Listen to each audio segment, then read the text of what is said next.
the whole operation's in shambles already. We're off the We rails. can't get the lighting right in the room. What a mess. Is this the way you guys want it? It's too bright. Yeah, Like, it hurts my eyes. I agree. we either look like we have the biggest bags under our eyes, or our noses luggage. look distorted, Yeah, they don't care how we look. or I look like I have Well, jaundice. There's every damn day it's different in here. You know, now that we're on the YouTubes, we got to get the lighting just right. It's fine, Rafe. You're very Is that sweet. good? Is this where it's supposed to be? This I'm looks sorry. amazing. Doesn't matter. We're tuning our instruments during the show. We're radio people. We shouldn't have to care I about know. this. Well, we have to now. We're not just on the radio. I know. Oh, we're on YouTube. We're on Makeup? podcasts. You look great. You look great. Oh, thanks, Thank man. you. Everybody No. in here Oh, looks you're good. I'm Lern. talking to her. Okay, yeah. You look right. okay. Your hair looks very I look blown big out. today, Coiffy. like in a good It is- way. It's yeah. very coiffed. Yeah, but you always look good. Your computer makes up for lighting. Well, I have a light right above me, so Yeah. it just goes right Well- down on my scalp. It's Okay. Well, Are ideal. you thinning out a little bit? What's I that? know I am. I'm thinning out a little bit. Your hair? I've always Yeah. had Me too. thin hair. I have very coarse hair, but it's I don't have a ton Like, of look follicles. straight down. Let me see if I can see. Oh, there you go. You're nice and coiffed today. Yeah, but it's always been like this. You want to really ruin my day is show me a photo of myself from like 10 years ago. I have fine hair. I had a lot of it, and now I have like no hair. I mean, Oh, I could really? essentially just, I have Listen, like guys. one strand of hair on my head. You had fine but We thick got to hair. start. yeah. I had coarse but thin hair. We got to start taking care of what the hell are ourselves. you I don't talking know. What are you guys I know. doing? Take some vitamins. You have like a beautiful mane hanging. You literally have hair like down It's to your because belt I- line right now. Tease it up. Just one. Got to one take big care of strand. ourselves, guys. I like It's how like the a guy. comb I like over. how the guy with that head of hair over Yeah. there I You know. shut You're your just face. is quiet. like, What? oh, what's You wrong with shut you your guys? Take mouth the vitamins. over there. Well, I'm the one with the. With I your should give you guys gorgeous I know. advice if mane you of want. red hair. My Hey, you mom- never asked Fiery me my red hair. tricks. My That's mom is nature. so sexually attracted to King Scott. It's like unreal. Sexually Whoa. attracted. Yes. My mom's like, who is the long, but when I started on the show, she was like trying to get all the boys' names right. She's like, who is the gorgeous man with the red hair? And I said, that's King Scott. It's actually brown. He is so cute. And that Take just. it. He's taking I it. know. Al, That's why I love sorry. you, Mom. Yeah. Tell Jill to settle down. Love you, Jill. Mini hugs. Hey, if things don't work out with you and Allison. Yeah. You can be my stepfather. Hey, you want to be my Can kid? you imagine? Oh my God. Hey, you want to be my kid? Yeah. Go to work with Dad every day. Cool. Yeah, that's good. Things you don't say on a playground. hey, you want to be my kid? Yeah, that'll get you on a list. Yeah, I guess so. Sure. Darn it. Well, the whole team's back together. Friday was wonderful, I'm assuming. It was great. Friday without me. Friday was fun. Don't ask the guys that we accidentally hung up on. Yeah, that was yeah. one my fault, one Moon. Yeah. Whoops.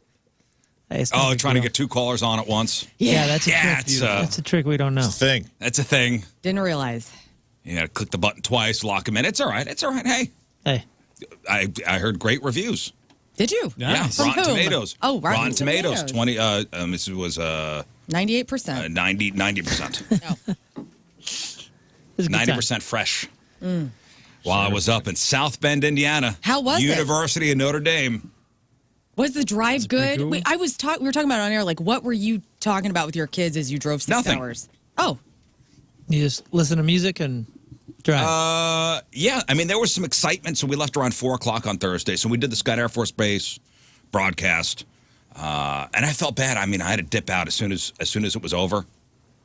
It's all good, man. Everybody knew you had. By the way, Anthony Someplace to Stalter, late. so we were even. So we were supposed to start the broadcast at noon. Oh, that's why. Okay. See, I never said anything because I thought, you have a tendency to yell at me when I'm like, hey, what are we doing? Or, what time are we supposed to be here? Because, I do miss some details here and there. I admit that. So we're standing around. It's like 12:40. I was like, man, I missed the memo. I thought it was noon, but I'm not going to say anything. It was noon. It was noon. Dude, it was 12:40 before we got going. It was noon. I had my whole day planned out. Like, we'd start the broadcast at noon, do an hour, spend a little time hanging out with the folks who came to watch the broadcast, shake some hands, take some pictures. And they were all there by noon. Oh, yeah. Yeah. So it was supposed to start And at it was noon. Anthony Stalter who got stung in traffic.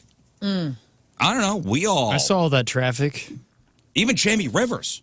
Jamie Rivers. He's a prompt man. Jamie was there first. Jamie was there. Is this something we should do next year? If this happens, we just go ahead and start right at noon, and whoever's late is just going to get it when they walk in. Well, I mean, Jamie was the only other representative from the fast lane there.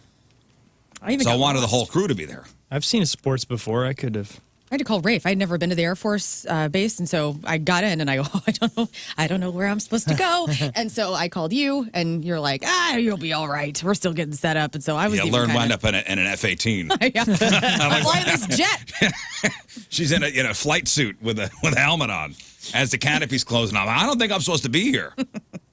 Yeah, you just type in the exchange at Scott Air Force Base. Yes. It takes you right there. That's what our dear friend told me. He goes, just go to the exchange. So, we ended the broadcast around 1:40, and I had to bounce. I had an hour drive back home. Yeah. And you lost an hour, right? I wanted to, grab like a quick 30-minute nap and then grab the kids, as soon as my son got home from school. And then by 4 o'clock, we were on the road, hit the road. And it was a 6-hour drive. And then you lose an hour. So at some point, when we got to Indiana, the time switched. We went to Eastern time. So we got there around 11 o'clock. Dang.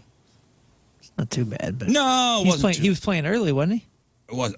No, Friday's game was at like noon, so it'd be. Okay. That's not be at the rink. Yeah, that like would have sucked 11. having That would have sucked. having a 5:30 game. Yeah, that would have sucked. But man, walking around that campus. First of all, gorgeous. Gorgeous. Built in the 18... I want to say 1840s. The 18s. The 18s. I mean, it's like almost some of these places are like Harry Potter. Yeah. Yeah. Like Hogwarts. Sorcerer's Stone, right over here. That's a good way to describe it. Yeah, and I just walking around and seeing where, the football team plays and the kids walking around with their books ready to go to class. I feel like I missed out on the university life. Yeah. Every time I visit one of those big old campuses, especially Yale or different ones that look like that, they look like Harry Potter places. Something inside me goes, man, yeah, this is something that would have been enjoyable. Would have been enjoyable. It would have been a thing. Wasn't for me. Wasn't in the cards. At the time, yeah. Well, my grades were also. Oh yeah. I'm still on academic probation from St. Louis Community College, so it wasn't in the cards for me. Well, I think there's a statute of limitations on that, man. Oh, it's funny about that After because 10 years, that drops off your record. That's what I keep telling myself. It's funny because I did go back and I started taking classes, and I wanted to take some online classes. I was on tour at the time, and we were touring with a bunch of metal bands. And it's funny enough, like when you do these online classes, you have to do presentations and send them in, and you have to show that you have an audience. So it was me and the Atreyu and Ezeli Dying guys, and I'm turning the computer to a bunch of metalheads, and then back to me and doing the classes. I go through all this thing. I did like 2 semesters of a whole bunch of classes, got some more stuff, some more education. Did you get credit? At the end, I said, okay, cool. So with these credits and the ones that I had from, when I was 19 and 20, how many do I have now? And she said, oh, no. Those expire. The old ones expired. And they didn't tell me. Oh, wow. Until Such a scam. after I had accrued more. Well, So, we went. it's kind of a bummer. So just walking around the campus, I went to the bookstore and saw like Rudy's jacket. Did the kids Was it care tiny? about that? It was stuff? tiny, yeah. Like all I was thinking was, obviously, Rudy, huge movie in my life because that's one of the only movies that'll make me cry every time I see it. Never seen it. And remember, Rudy, before he got into Notre Dame, went to the other college, Holy Cross, and then he transferred into Notre Dame. Anybody remember that part? So Holy Cross is right across the street. It's like almost like the minor leagues of Notre Dame. Okay. And then he transferred into Notre Dame, and they got his jacket in the library. His Holy Cross jacket or his... No, the Notre Dame jacket, like the one from the movie. Has your son seen the movie? No. So, I don't know if that's... Holy Cross is across the street? From Notre Dame? Yeah. Only across the street. So basically, not only is it a pun, but you have to go to college every day. It's like living next door to a mansion in a mobile home. Do you know what I mean? Yeah. Like, not only are you poor, but you have to gaze upon wealth. Like you have to look across the street and be like, they're the real heroes of college. The Notre Dame Fighting Irish. Man, what a bummer. You gotta just look out the window of your little crappy college and see an awesome college. I guess goals, Hey. and he wound up getting into the college. You're right. And every day they're telling themselves, well, they pay 700x what I pay. So, Oh yeah, well, $75,000 a year to get into Notre Dame. yeah, that's what I used to tell myself in community college. I'm like, well, I'm getting an education for a fraction of the price. Yes. Yeah, not only do you have to have my credits do expire after 1 year. Yeah, not only do you have to They're have like rewards points at a Kohl's. Yeah, they're not telling me anything like the attendance policy or how long the the grades, credits but last. $75,000 a year. My college education has the shelf life of a Kohl's cash coupon. Exactly. But I'm not getting ripped off, No, and one of the meals we ate at the dining hall, like the dining hall with the students. So That's cool. So you pay $20 and you go in, and that was where it really was like Harry Potter, like this big giant. See if you can find pictures of the Notre Dame South Dining Hall. It's this giant old ass building made of stone, and the tables are wooden, and it's huge ceilings. And it was packed with students. And I guess it was Friday night, and there was some kind of frat toga party. Toga. Well, that's a cool room. This thing? Yeah. Oh, that is Harry Potter. That's the Harry Potter dining hall. With the windows. Oh, yeah. This reminds me of the dining hall I had at my community it's college. got windows and ceiling. Oh, I got 4 walls. No, but it's got walls. The 4 wall. you got lights. In fact. You got a 30 or 40 foot ceiling with the windows surrounding here. All you got to do is Dude, it was. you just put some ghosts floating around in here, and there's the movie. So are your kids wanting to go to this school now? Because they are seeing it? No? Okay. Because then you're No. setting yourself up for 75. No, but no. Yeah, unless you get a scholarship. Yeah. You ain't going here unless you get a scholarship. Yeah, my daughter's shooting for it. Let me ask you this. You were like, he goes, Dad, that place was cool. I'd like to go there someday. And you're like, son, but have you seen Merrimack Community College? Right. You seen the river views there? Just let's not make any hasty decisions. The Harvard on the Merrimack, huh? All right. Where credits expire. No, my son was unimpressed. Nice. I was more like, whoa. Yeah. Maybe because I knew I'm past what could have been. And it's not Do you think it's just that you're old enough that you've aged into your I'm interested in architecture phase Maybe. of life? And it's I not think a it hot could be co-eds thing, so shut up about that. Is that a what? Hot co-eds thing. There were chicks there? Cool, man. Yeah, maybe I am now in the phase of, wow, the architecture. My Amazing. God, you think about the men who built this. They've been dead a Long 100 time. years. These Long ass stones, what do you think what quarry do you think these stones came from? And Dad, it you got to sounds get out of the like- bathroom. So we're at the bookstore. This is a Chipotle. Can we please go? Son, This breathe is it Notre in, son. Dame, Chipotle. No, true story built by though. the Freemasons. They just, and maybe Lern, you've passed this before. They built a brand new Panda Express on Manchester. Yes. Did you see that building? Yep. It's I'm by like, Commerce Bank. Wow. What a building. Yeah. It's a standalone Panda Express. It was I like passed it every other yesterday. Panda What a Express building. it's I ever. go, wow, what a building. You haven't seen it in a couple of days. They put a roof on. Yeah, I hadn't seen it in a couple of days. I go, I'm gonna get me whoa. some really coming Look at together. this Panda Express. It's Orange chicken. straight out of Beijing. You guys couldn't get to his game because you stopped to knock on every piece of wood and be like, what is this, mahogany? Yeah. On the way to the... Like, no, sir, that's a bike rack. Could you please move along? No, I was with my daughter and we're walking to the bookstore, and of course they got all these tchotchkes you could buy, and the sweatshirts and the T-shirts and the hats. And Dad, what's the mascot? Well, they're the Irish. Well, why is a leprechaun with his dukes up? Yeah.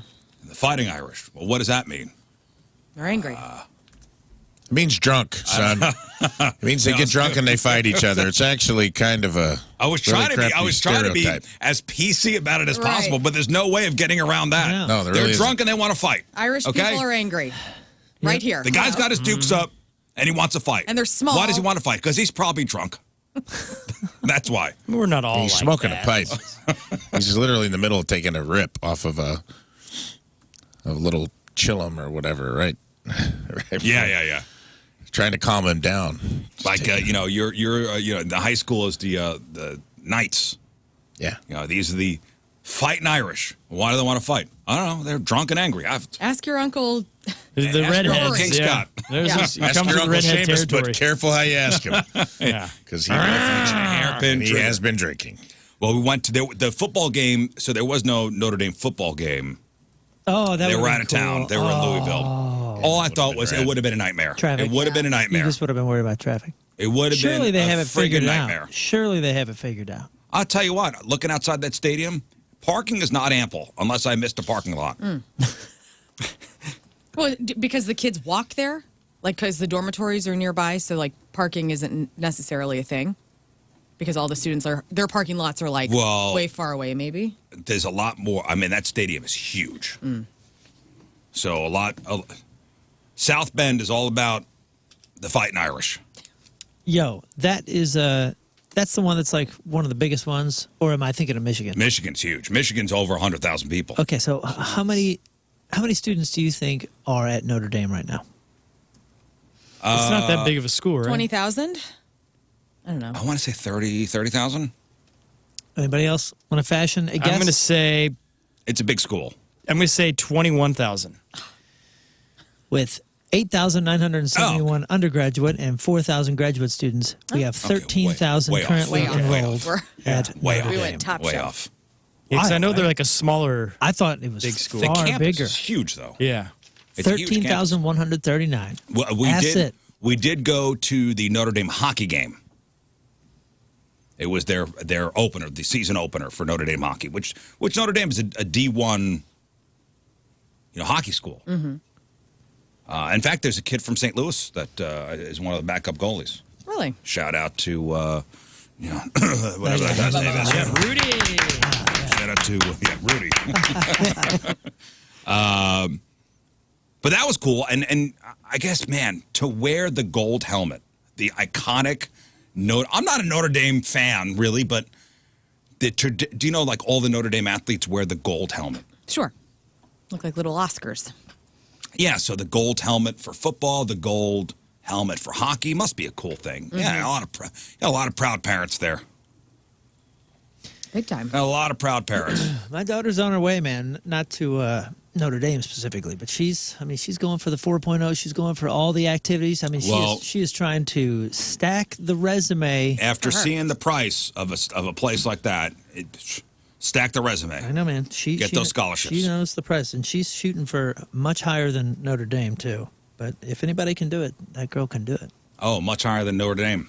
Them's fighting words. Ooh, And that's why. Careful what you say around me. Here And come that's the why I've been drinking. That's why they're so angry. leprechaun right there. Right there. I like what they wrote. I looked up the leprechaun logo. This is what you should have said to your son. The leprechaun is a secondary spirit mark of Notre Dame athletics. Long-standing history represents the tenacious spirit of the Fighting Irish and their determination. The leprechaun is recognized around the world as the mascot of Notre Dame athletics. Early design. What they did was took a negative stereotype and turned it around and made it into a triumph for the university. That's the last line. Yeah. Did they? That's very good. I thought Yeah. it was nice. If that's They your were in no way leaning in. yeah, if that's your last line of defense, if that's the best thing you could put forward. Yeah, on that the was internet, probably added recently. By yeah, the way. that's what I'm saying. And That if was added recently. If that's the best thing you can say in its defense, I don't know. Is it negative? No. As Is- an Irish person, no. is what negative? I don't know. The fighting Irish. No, I'm I'll just put up happy your they're talking dukes. about us. Wait, Kind of a Get me badass. out there more. I want to see more of me. So that's good. wait a second. We don't take no. No guff? No guff. I'll take that leprechaun over scary leprechaun Jennifer Aniston movies from the late 80s. You know what I'm saying? Like that leprechaun was really like coming at you if you're Irish. You're like, whoa, we don't want to be this guy. But the Notre Dame fighting Irish leprechaun is kind of cool. You know, he looks normal. Looks like Bill Burr or something. Yeah. You know, We just need Little more hat redheads on. out there. This It is was like good. a Newt Rockney thing. Rockney may have been Norwegian, but he had an Irish flair for storytelling and drama. Yet another side symptom of a drinking problem. Natural salesman, he hired student press agents to tell the team's story. Some of them began using the Fight Irish nickname to characterize the underdog tenacity of his teams and rid themselves of the stigma. So when I was a senior in high school, I wanted to go to Syracuse University, which would have been kind of the same experience. The Orangemen, right? The Orangemen. Party. And I wanted to go because they have a great, the Newhouse School of Broadcasting. They have a school for broadcasting. Okay. Like Bob Costas went there. Who's the Minutemen? I believe that is not Yukon, but UConn's the Huskies. Yeah, that's some sort of animal. Minutemen. I know this. The Minutemen. Who the heck is that? God. Why? I always UMass. UMass. Oh, okay. For some reason, that makes sense, I thought that too. was Syracuse. No, the Syracuse Orange. I knew it was a New England team, but I couldn't remember which one. So I wanted to go to the Newhouse School of Broadcasting at Syracuse University. And I put in my application. They go, nope, you actually need good grades to come here. Oh, no. Bummer. You need good grades. We don't like your type around You here. didn't have good grades? That's surprising to me. Not senior and junior year. It's a nice try. Go be stupid elsewhere. Oh, freshman and sophomore year, honor roll. Yeah. The whole yeah, thing. buddy. Honor roll. Parents were so proud. Yeah. And then something happened. Girls. Drugs. Girls, music, the whole thing. The whole The whole thing. thing. It was a And whole then- thing. Yeah, my grades started to slip a little bit. Happens. And then come senior year, it's not like I wasn't close to graduating. Right.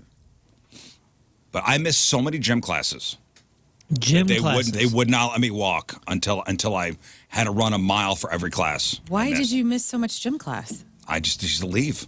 Of all, Where would you go? of The all easiest things. one to Or pass. Waddy's house. Yeah, of all things That was cool. to let blow your GPA, the one that all you have to do is show up.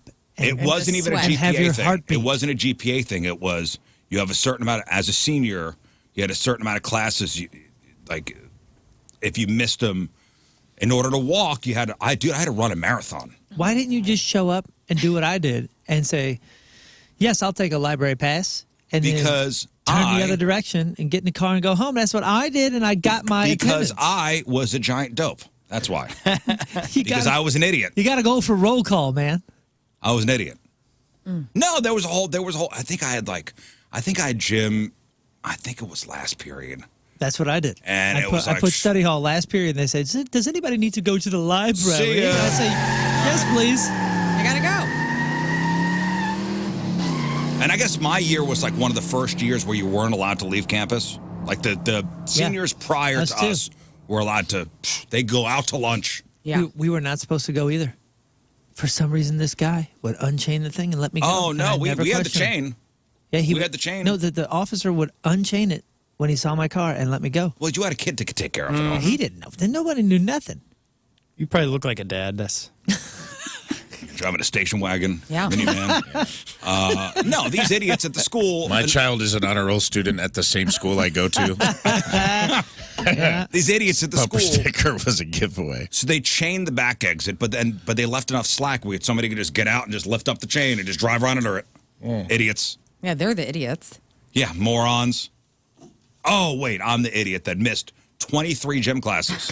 Oh my gosh. How much fun were you having? I mean, that's A lot of fun. I bet. Were you watching like, movies or like what? How bad a Taco shape were Bell? you Like in? what was happening? Probably smoking dope and listening to the Doors, okay? Let's get it out there. Let's air it out. How easy was it to beat you in a foot race? Yeah. That's cool. You know, like No, it was not cool when I had to come back from our prom trip early so I could hit the track. you were the guy that like everybody was talking about though, because everybody's like, oh man, Scott Rizzuto, No. dude, he's not even showing up to He's gym so class. Where's he cool, go? dude. This He's has to coming back. run He smells 23 different when he miles comes to back. graduate. No, they're probably like, Scott Rizzuto, Idiot. that guy's going to be dead before His he's hip 22. necklace No. is so cool. Is that Puka Shell? There's a guy openly weeping out on the track course. Oh, that guy, that's Scott Rizzuto, That's man. Rizzuto. Just running. Just running. Boy, he I really actually likes think track. after a while, He invited the Syracuse Scouts. I think after a while the coach was like, that's fine. Like that's Nice. I can't watch this anymore. Yeah, I don't want you to throw up on my track. Like, no, I think he had to stay. Like, they were the kids that had to run, like, 4 laps, 1 mile. Yeah. You're And on your I 11th. got Rizzuto, you got to run. Jesus. Just let him go back in. You got to run 500 miles. No, you have to run 92 laps. Damn it. Start running. Well, so you kind of won, really. Think about it. You skipped. Yeah. You didn't really have to do your punishment. You kind of won. It was a lot. I ran a lot of laps. But not all of them. Not all of them. Would you say I half? probably would have died. Oh, yeah. You ran at least half? I ran at least 10 miles that day. At least. Maybe not a win. Man, I was about 110 pounds. Wow. Just sexy, athletic. No, to run, really. As I'm up at Notre Dame, I'm looking at these college kids, and I go, man, get their whole lives ahead of them. Oh, man. So innocent. Did you get kind of sad thinking about how time has gone so fast? No, we kind of sat in the back. You did the middle-aged trifecta, man. You did. Yeah, man. You're talking about architecture. Bang. Number 1. Whole lives ahead of you. Number 2, boom. This waxing wise and nostalgic about youth. And you know what it was? So I guess it was the fraternities were having. How many birds did you identify on campus? I have an app for that. It's called the Seek app. Cool. Yeah. Who knows what I'm talking about? I'll put you onto that. I also identify bugs and different foliage. I guess it was there was a toga party on campus. Yeah. And there were a lot of frat guys in there wearing togas. I go, man. Awesome. Just so cool. Like, I'm probably going to go back to the hotel room early and just watch the new season of Gold Rush is on, I think, on Discovery.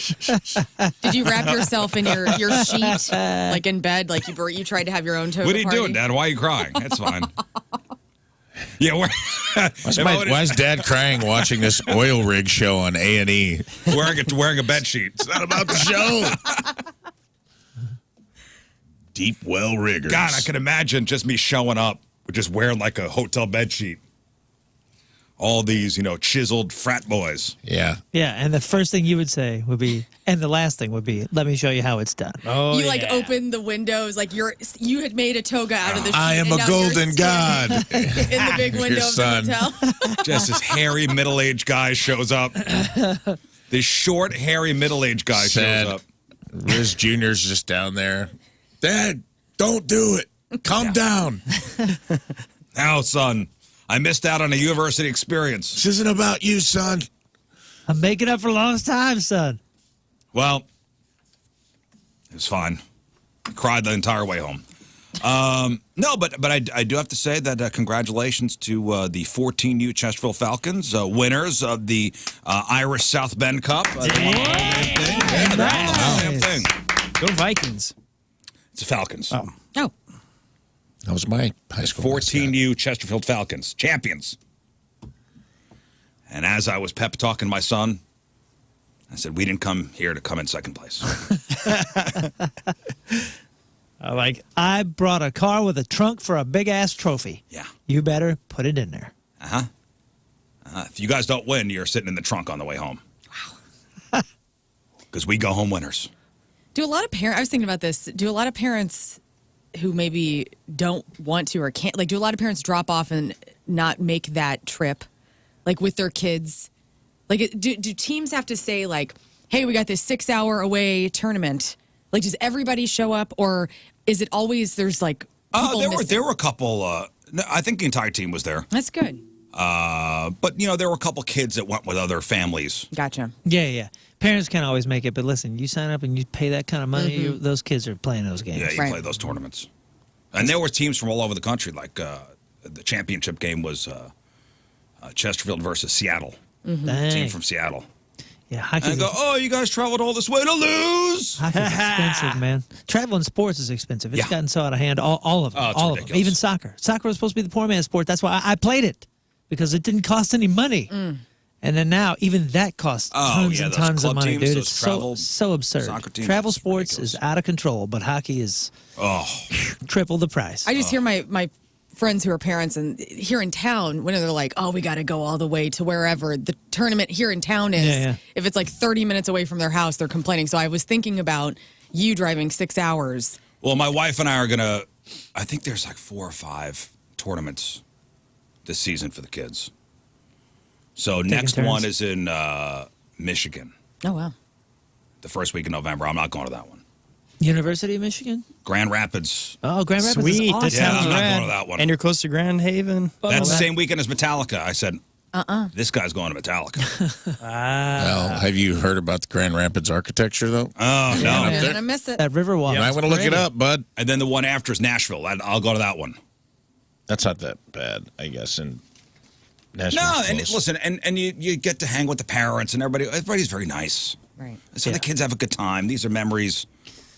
These are memories that'll last a lifetime, right? Yeah, they will. They gather a ton of memories and a ton of gear. We only played one season, and I got a lot of gear for sale. Who needs gear? Who needs gear? You know, Gear here. Freshly, Fresh gear here. freshly not used gear. after they win, they Serious. throw their gloves and sticks on the ice, and I'm thinking, damn, I hope he wrote his name in his gloves. Yeah, you because, better get damn, those. Come on, man. You better get those. Come on, buddy. You write your name in your gloves, and then all the kids at the end are trying to figure out whose gloves are whose. Yeah. Come on. That's a $140 stick, son. Go get it. Come on. But no, overall good trip and very nice parents, and they came home with the tournament W. That's a full-time job, too, man. A second. My friends' kids play on, like, traveling soccer teams. I played traveling baseball when I was a kid. And my parents didn't go, but there's usually like a few sets of parents that it's almost like their second job. Because it's like every weekend. Sometimes it's like you're going 3 states over. Oh, yeah. For weekend tourneys. Softball's like that. Soccer's like that. So it's like there's usually like a designated parents that were like the minivan parents. And I was like, man, so-and-so's dad, basically, like he works at Wells Fargo all week. And then the weekends, he's putting in another 40 driving kids around.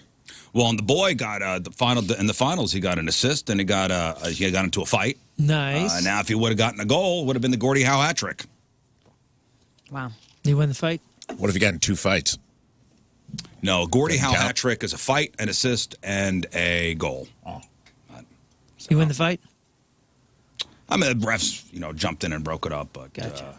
there's some punches in the face. Oh, nice. I need to play hockey. They let kids do that Not really. at that level? I mean, there's checking. But they punch each other in the face, you said. Yeah, That's they not do. checking, right? Gloves or no gloves? No, with gloves. It's no taking the helmets off, and the refs break it up pretty Right. pretty quickly. They don't. Is it a penalty? Yeah. And the parents go, oh, hey, oh. Let him go. See what's going on with your son? I go, he's fine. He's fine. Everything's fine. fine. He's fine. He can take care of himself. I'm not worried. I'm not worried about him.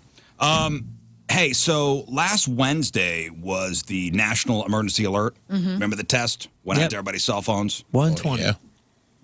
Everybody, I'm sure, here got it. Did anybody have their cell phone off?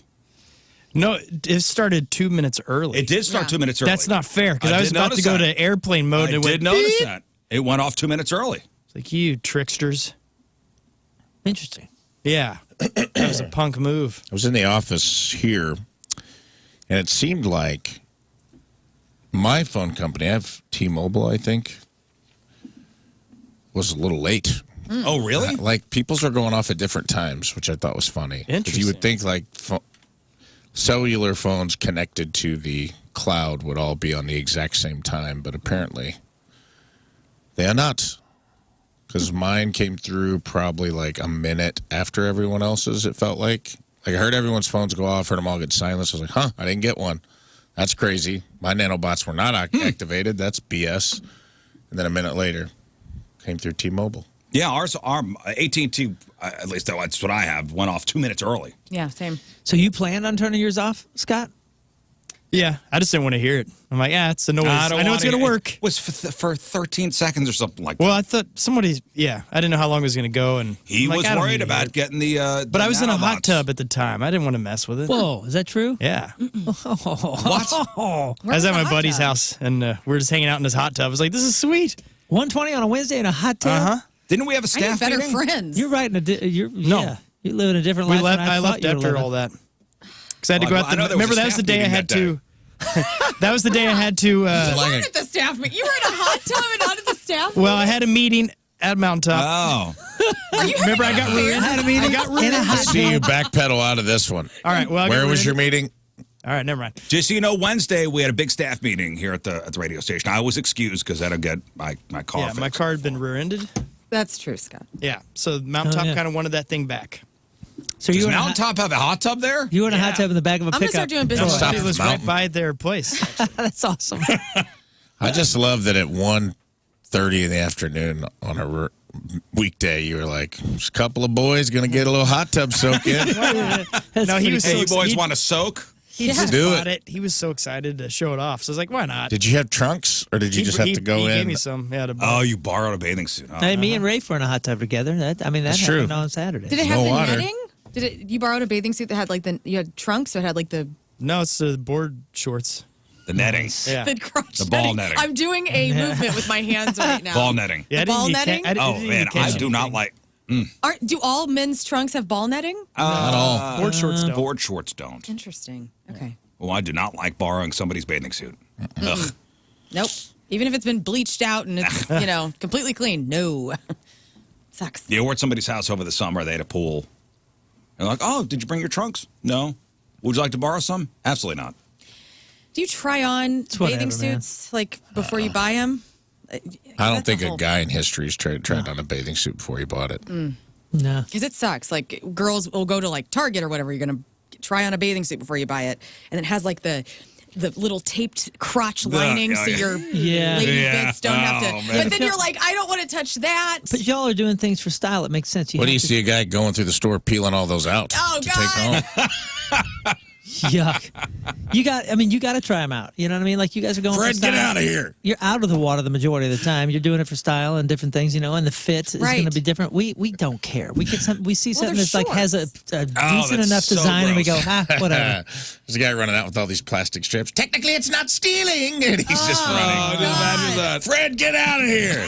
He's We just told you all not to over come his back. face. He got 27 bathing suit strips. It's the liner thief again. Yeah, he's got a picture like next to every door. Do not let this man in. Yeah. Fred. Oh, Fred. Anyway, yeah, a guy. I don't know. I feel uncomfortable borrowing another guy's swimming trunks. I don't know. That's me. I know it's weird. It's whatever. It is. It's weird. whatever. You're and getting in it's- something that chlorinated anyway, and all I of know. these things been washed. It I don't know. matter. And he's a trusted source. He has a few weird diseases, but otherwise he's good. It depends like on the that you it depends did on the that. fella. Maybe it's because like if I'm at your house and I'm borrowing a bathing suit from you, it's like your genitals are now touching, Yes. Yeah. or my genitals are now touching a place that your genitals touched. Yeah. Yeah, but I like the big deal. netting. No big deal. I should feel like somebody wanted it, like somebody tried to entrap my genitalia. Yeah. Makes you feel, I feel like, this is the fish they were after. Yeah, I've been caught. Been caught. It's the fish. My fish has been caught. Oh, Man, there's dolphin in here. Yeah, we got to cut it loose. Got to cut him out. This is an endangered species. Your dog sounds like a dolphin. Oh no, there's Yeah. a dolphin in here. Bottlenose. Oh, damn it. Gotta get him out. Baby girl, you better get him out of there. You go. That's a fine. Couple spiny Ducks in urchins. there too, man. Ducks, Oh, no. dolphins. Free Willy. Anyway, back to the emergency alert thing. There were some unintended consequences to the alert system and the test, and everybody's cell phone going off at once. Prisoners who are not supposed to have cell phones. Oh no. That's hilarious. Prisoners across the U.S. were caught red-handed when the Gosh. National Emergency Alert System revealed they were in possession of something they shouldn't have. And on Wednesday, all cell phone users in the U.S. received a loud alert from the Federal Emergency Management Agency. Excuse me. Hey, Brad, is your pelvic region Yeah, nah. sounding off a I got a disease. national emergency alert? That's fine. Pay no attention to this. Can you imagine? Sound coming from my rectum. Where are they hiding this phone? See, there were a lot of prisoners that were found out. I guess they didn't get the memo that if they just had simply shut their phone off, it would have been fine. Right. Also, Power button was on the other side. Amish people. Oh, no. Amish people, yes, the emergency alert did startle some people who were in meetings and at lunches. Not a big deal, although it was not ideal for people who have a secret phone, as I mentioned, the prisoners, also members of the Amish community. There are reports online about how some Amish people are being shunned. After last week's emergency alert outed their hidden cell phones. A former Amish guy on TikTok says that a few of his Amish buddies are dealing with the backlash. Because, and here's what they thought. They thought, okay, they knew it was coming, but if I put the phone on vibrate or just mute it, that'll be fine. But they didn't realize the alert, even if your phone was on vibrate, was still going to make the sound. So this makes you wonder, too, how many couples out there are having conversations right now because there's a burner phone that was going off of the home when... No, yeah. Oh, That's a yeah, good burner point. phones. This weird thing over here. Huh. Burner phones. Heavens, Kezekiah. Hast thou been living the English life? So in some Amish communities, this might be just a minor offense, but in others, being shunned Yeah, some is significant. Excommunication. And Ironic. could involve like a difficult separation of the person from the community for an extended period of time. Like, you're out of here. Right. Wow. The irony of a communication device causing excommunication. Excommunicato. Write it down. I don't know very much about the Amish. I don't either. We there's a couple different factions or communities throughout Missouri. I know our family up in kind of north from here has used it's either the Amish or the Mennonites. Is it the Mennonites? Well, that's Mennonites. different There's animals. a lot of Mennonites up there, but we use my grandma always hired the Amish. The Amish for construction, Yeah. and all that kind of stuff. Like really interesting folks, but not super talkative to us. They like to keep to themselves. Yeah. Very nice. Like bowling. Like I've been out to Bowling Green. Yeah, we're right. There's a lot of Amish out there. My wife does some business with the Amish. Yeah, there's a couple of trading posts and Amish shops and stores up there. Like I said, our family goes to all the time, and the folks that were always doing the construction. I remember as a kid, I kind of wanted to learn more, so you go over and talk, and like the young ones would talk a little bit, but then for the most part, they kind of stop you at a certain point, and they kind of keep to themselves. And They are hard workers, I'll tell you that. Oh yeah. Oh my gosh. So do you know much about them? I looked up a whole bunch of stuff about the Amish. I'm going to learn you this I think the morning. majority Yeah, I of our education has probably come from King. Educate us. Yeah, I wanna and Weird educate Al you. Yankovic. I think King. Hey, if you're Amish out there, email us real quick. Yeah. Let us know what's up with your situation. Well, for the first time you come across a buggy crossing sign. Yeah. Right. Yeah. I think of It is pretty fun. I got to go to a Reformed Mennonite camp as a kid for a weekend, and it was out in the boonies of Missouri, and we were out there having I a good got time, to and go. there was an Amish community nearby, and the young guys would come blaring a radio in their buggies. It was pretty awesome. It was up and down. So, I mean, there are some rules. I mean, there are some hard and fast rules about being in the Amish community. Bring it. Bring There it are, before you get into that, I do think the Mennonites embrace a little bit of technology. I think Amish is a little more like Orthodox. The way I understand it, Mennonites have telephones in their house. And Mennonites also, they go definitely. out, they do more missionary type stuff. They go out into the world. And Like, I've seen a lot of Mennonites down at the Arch Grounds. yeah. No, Amish folks tend to keep to themselves and do more of their Okay. And the Reformed charitable Mennonites works are around, they're more centered around the community they live in as Yeah. opposed to like going out in the world and trying to convert folks. So Amish I know there's rules, buggy parking at the shops around up there. like to hitch up your horse. Yeah. It's just like so they can turn around. It's like it's usually on the side and it says reserved for buggy parking. So Amish laws, let's start with the women. Amish laws for women. Women are an integral part of Amish society, play a vital role in the day-to-day running of the familial home.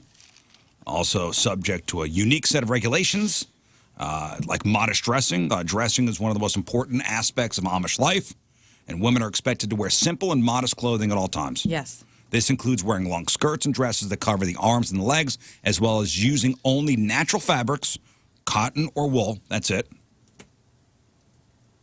Also, Amish women typically stick to more subdued colors, black, blue, or gray, because too many colors of patterns are discouraged because they believe that could be a source of vanity. Oh. Women must make their own clothes. Wow. They are not allowed to buy their clothes from stores.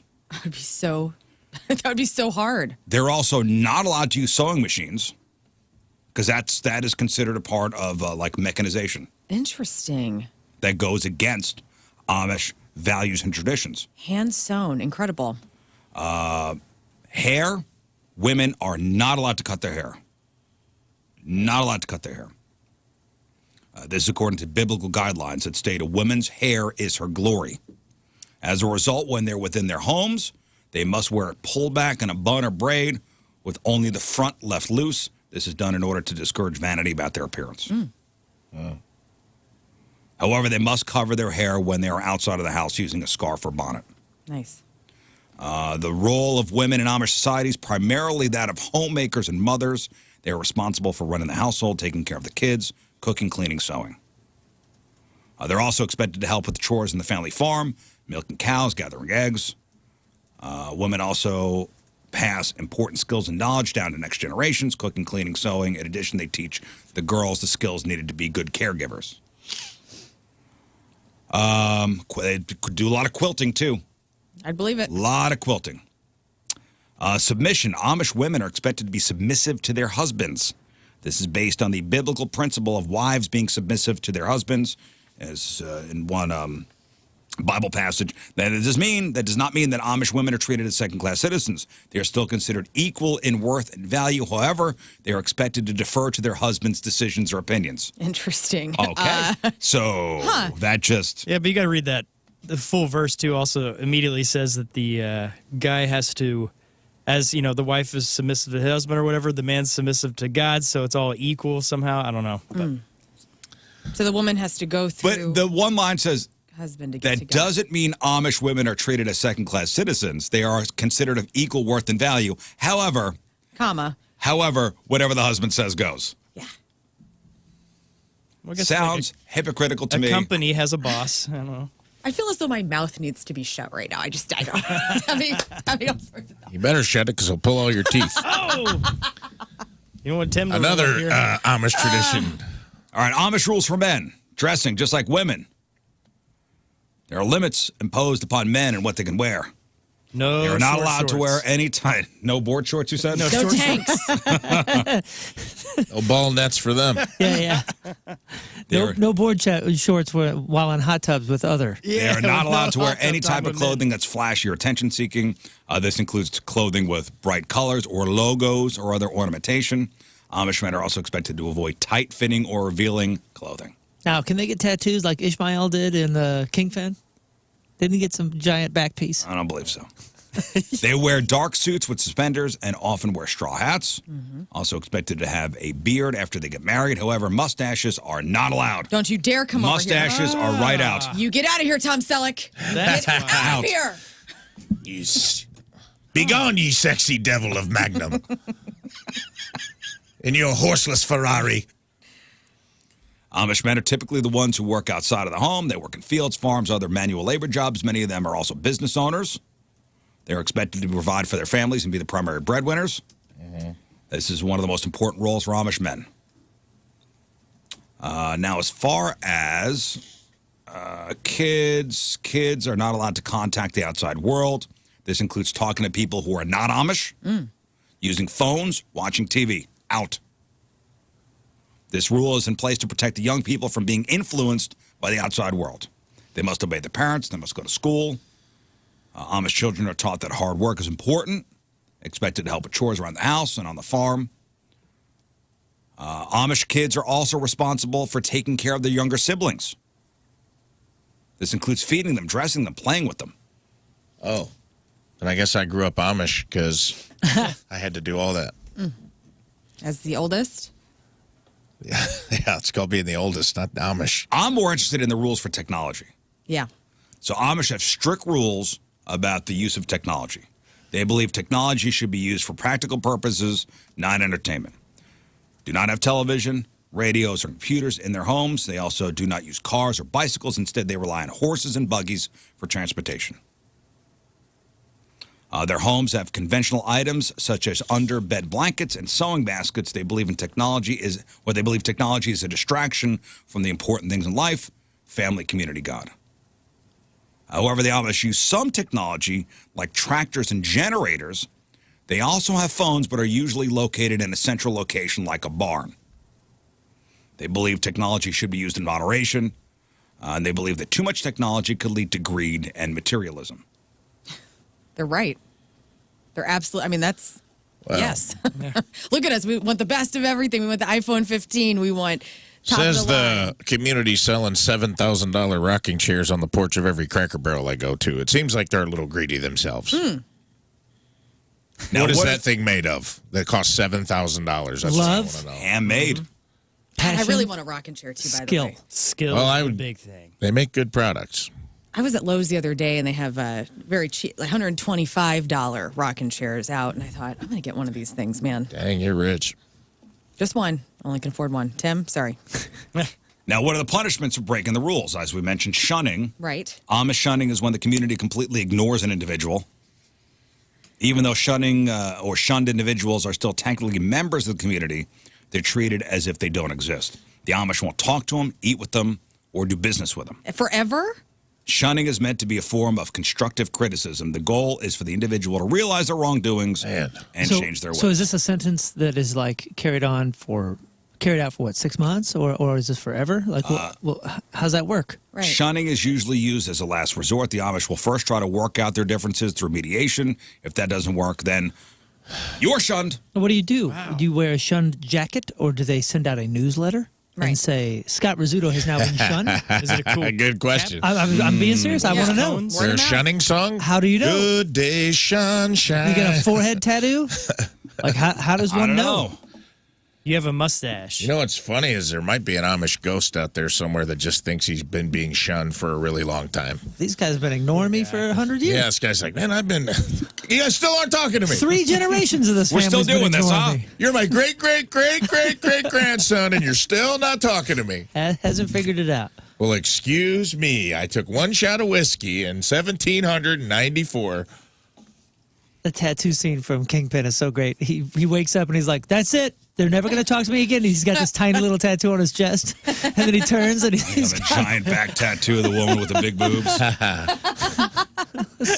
got to rewatch that movie. Dude, that movie is been hysterical. Years. It's pretty good, man. It's been years since I've seen it. Yeah, listen, I don't know how long you're shunned for. I don't know how they could tell that you've been shunned. Right. Well, Got to be a I don't jacket. want none of that shunning. It's like the red letter or the Scarlet Scarlet letter. letter. Oh. So is this basically jail? no. I don't know. That's what I want to know. Don't talk to you. Excommunication. So they don't eat with you. Baby. They don't talk to you, and you can't do business. But it's not a excommunication from the community. It is. But it's a shunning, and you're still in the community. I think it's both. I think some people leave. Be gone with you. So they Some people are asked to leave. So they fade Ezekiel, you out. out. I don't think they'll like kill you if you stay, but you are. No, but they're just You ignoring are persona non grata. Or is it You one of are, those yes. where you can And kind there's of, a lot of guilt and shame, and you know how that is, man. When you're in a community like that, and like no offense, Your community is everything. but there's a lot Right. of guilt wrapped up in a lot of religions, and then they like that guilt kind of gets. Well, when your community there's a is lot of all guilt. you know and course. is everything, and then you are, again, persona non grata. And It's I'm a asking, big deal. and I'm wondering if it gets to that point, where is the path of reconciliation? Yeah, where's the forgiveness in the level of Unshun. faith? Where's the there? unshun? Yeah, where's the unshun? Where's the unshun hero? You know? Right. Yeah, and I'm not even thinking about forgiveness because I'm sure they have some sort of thing with forgiveness. It's not that they're not forgiving this person. They're saying we can no longer tolerate whatever it is. I that believe you've you done. have to go to. I used to watch that Amish reality show. I don't remember what it was called. Do you? Oh, the one with the kids that Where are the kids go live English for a while and then they come back. What's that called? Oh, Breaking Amish, somebody just said. There we go. I Ram watched that Shapur? show, and Is there it were Ram Shapur? Is that right? nope. Rumspringa. Rumspringa. Rumspringa. Thank you. Yom Kippur is Yom Kippur. That's what I was you thinking. just made I Rumspringa combined and everything. Yom Kippur one holiday. That's which the I like. midnight one. In that show, it showed that they had to there's village elders. There's like a board of Amish elders that you have to go and they kind of make those decisions too. It's not necessarily the mom didn't want to shun the kids, but the village elders, women deferring to men, made that decision for her. We're like, they're shunned. You shun. Don't talk to your kid. And she didn't want to do it. She was if very I say upset you about shun, it. you shun. If you don't shun, You want you'll to be shunned too? You either you shun or be No. shunned. So it came from I don't want village. none of that shunning. So I think the village elder, there's like a board of usually men, it's very patriarchal. There may be women on it. I could be wrong about that, but it was they make the decision of this person has violated these codes. They've been warned. They send people to your house. In that show, they would they said there's mediation. They but they tried send a mediation, messenger. trying to figure They it send out. a messenger to your home and be like, "You've been summoned by the board. You are being considered. This behavior needs to stop, or you will be considered for shunning." So there is a hierarchy of methodology. Now they are the Rumspringa. As there right? there must be. I mean, you have to have. There are systems for everything for a reason. Are the systems always great? No. So the Rumspringa thing, But and that's true, right? I don't want to dismiss something without the full education of it. So when you get to a certain age, you get to go out into the world for. Yeah, it's like you go out and kind of experience all it of so them. you can choose for yourself, right? Yeah, I think it's which might be a way to just be like, hey, let's remove the forbidden fruit, let them have a bite. Well, because that's what the Kingpin story is based on, right? Is because he goes out to check out the real world, and Roy Munson comes in and starts. Some Amish youth do indeed separate themselves from the community, even going to live among the English or non-Amish Americans, experiencing modern technology. Their behavior during this time does not necessarily prevent them from returning for adult baptism into the Amish church. Most of them do not wander far from their families' homes during this time, and between 85 to 90% ultimately choose to come back. Yeah. However, some 15%. get too close. Some wade too close to the waters of bowling and get into competitive. Some of them slip Get a into a back hot piece. tub at 1:30 in the afternoon, and It's a slippery slope. they never come back. Next thing you know. All right, well, just on the church tip before we move on, because I did read this over the weekend. There's a pastor at a church in Minnesota, and I want when was the last time I went to church? Probably for a funeral. Was the last time I was actually in a church. It's coming Sunday, right? Cut line. A Minnesota pastor, so he sparked a heated debate about the appropriateness of drinking coffee during Sunday church services. I guess that's becoming a problem. Oh, people are drinking in the pews? Yeah, so during the service. Oh, I did that on Sunday. You did? Well, yeah, It's been like a staple for 30 years at a no, church. no big deal. Is it no big deal? There's During coffee the in service? line. It was a Yeah. huge. I've never drank coffee at church. Or Like growing up Catholic? Or water? Never. I'm not. No. I'm not Never. Maybe I would eat my grandma's Luden's cough drops. Yeah. Just binging those, but Ugh, those are at the bottom of her purse Oh, for yeah. a long they're time, dude. they're tacky. they're unwrapped. The Ludens. They're loose. The Ludens, It's got a cherry stripe, ones. It's got a stripe of lint. Oh, they're so. They're so good. I haven't had one in years, but I know what you're talking about. Like the wrapper's kind of stuck on there. Yeah. They're loose inside the waxy wrapper and they look like a box of And they're, cigarettes. like the outer layer is a bit tacky. What is that? I know. What is that? That's lint. Oh, so what? In Most your like church, most non-denom places, they got coffee in the lobby. You do can- they have like a drink holder in the pew? No, there's no pew. It's just chairs. That's enough to get me to. I mean, I'm not trying to be blasphemous. I would go to church. They're like, hey, lattes. Like we have a Yeah. Starbucks. Grab your vanilla latte, Like we have a almond milk. Starbucks. They do. Yeah, there's churches They that do. have that. We're gonna This one, have yeah.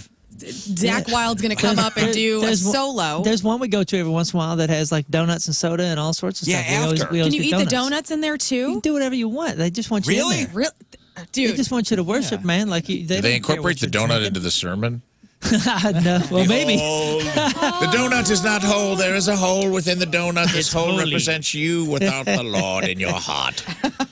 It is a circle, It's which a jelly represents donut. What's You take eternity. communion and it's just a mini donut they lay on your tongue, and They're they're like, throwing trying donut to spice things up a bit. Yeah, no, it's super chill. I know. Not a bad idea. You're thinking old school Catholic stuff. That's not. So that's Pastor not- John Piper, he puts out this this thing on Twitter. Can we reassess whether Sunday coffee sipping in the sanctuary fits? ?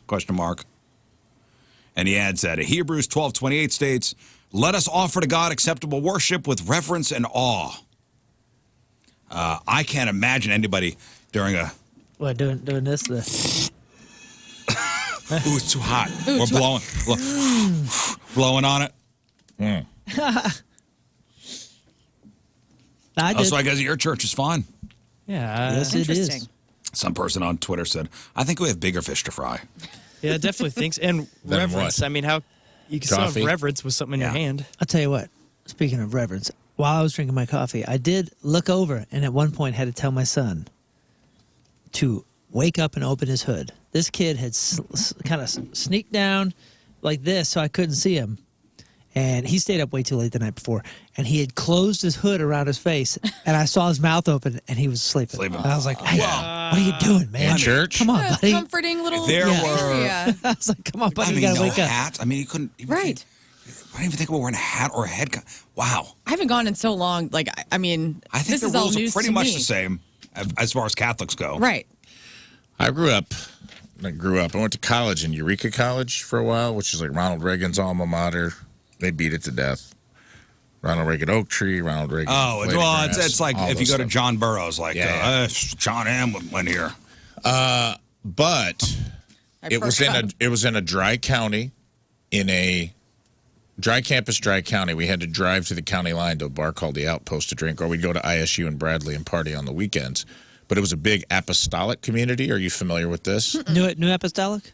I don't know if it was new or old. That's like a branch I off. don't know the difference. The only off thing I of know is they kind of Catholicism, did the but- Rumspringa thing, but it wasn't like they weren't Amish. They were like the way. So you're a college guy in a town full of these 18. When kids are 18 to whatever age they decide, when they're 18, they go on sowing their oats. It's part of their. You can go do whatever you want. Go sow your oats. We don't want to know about it. Coming to America. When you What's all come back about? to the church, you have to come back clean and you get renewed virginity and all this stuff. And the only reason I know this is because all the girls in that town partied hard.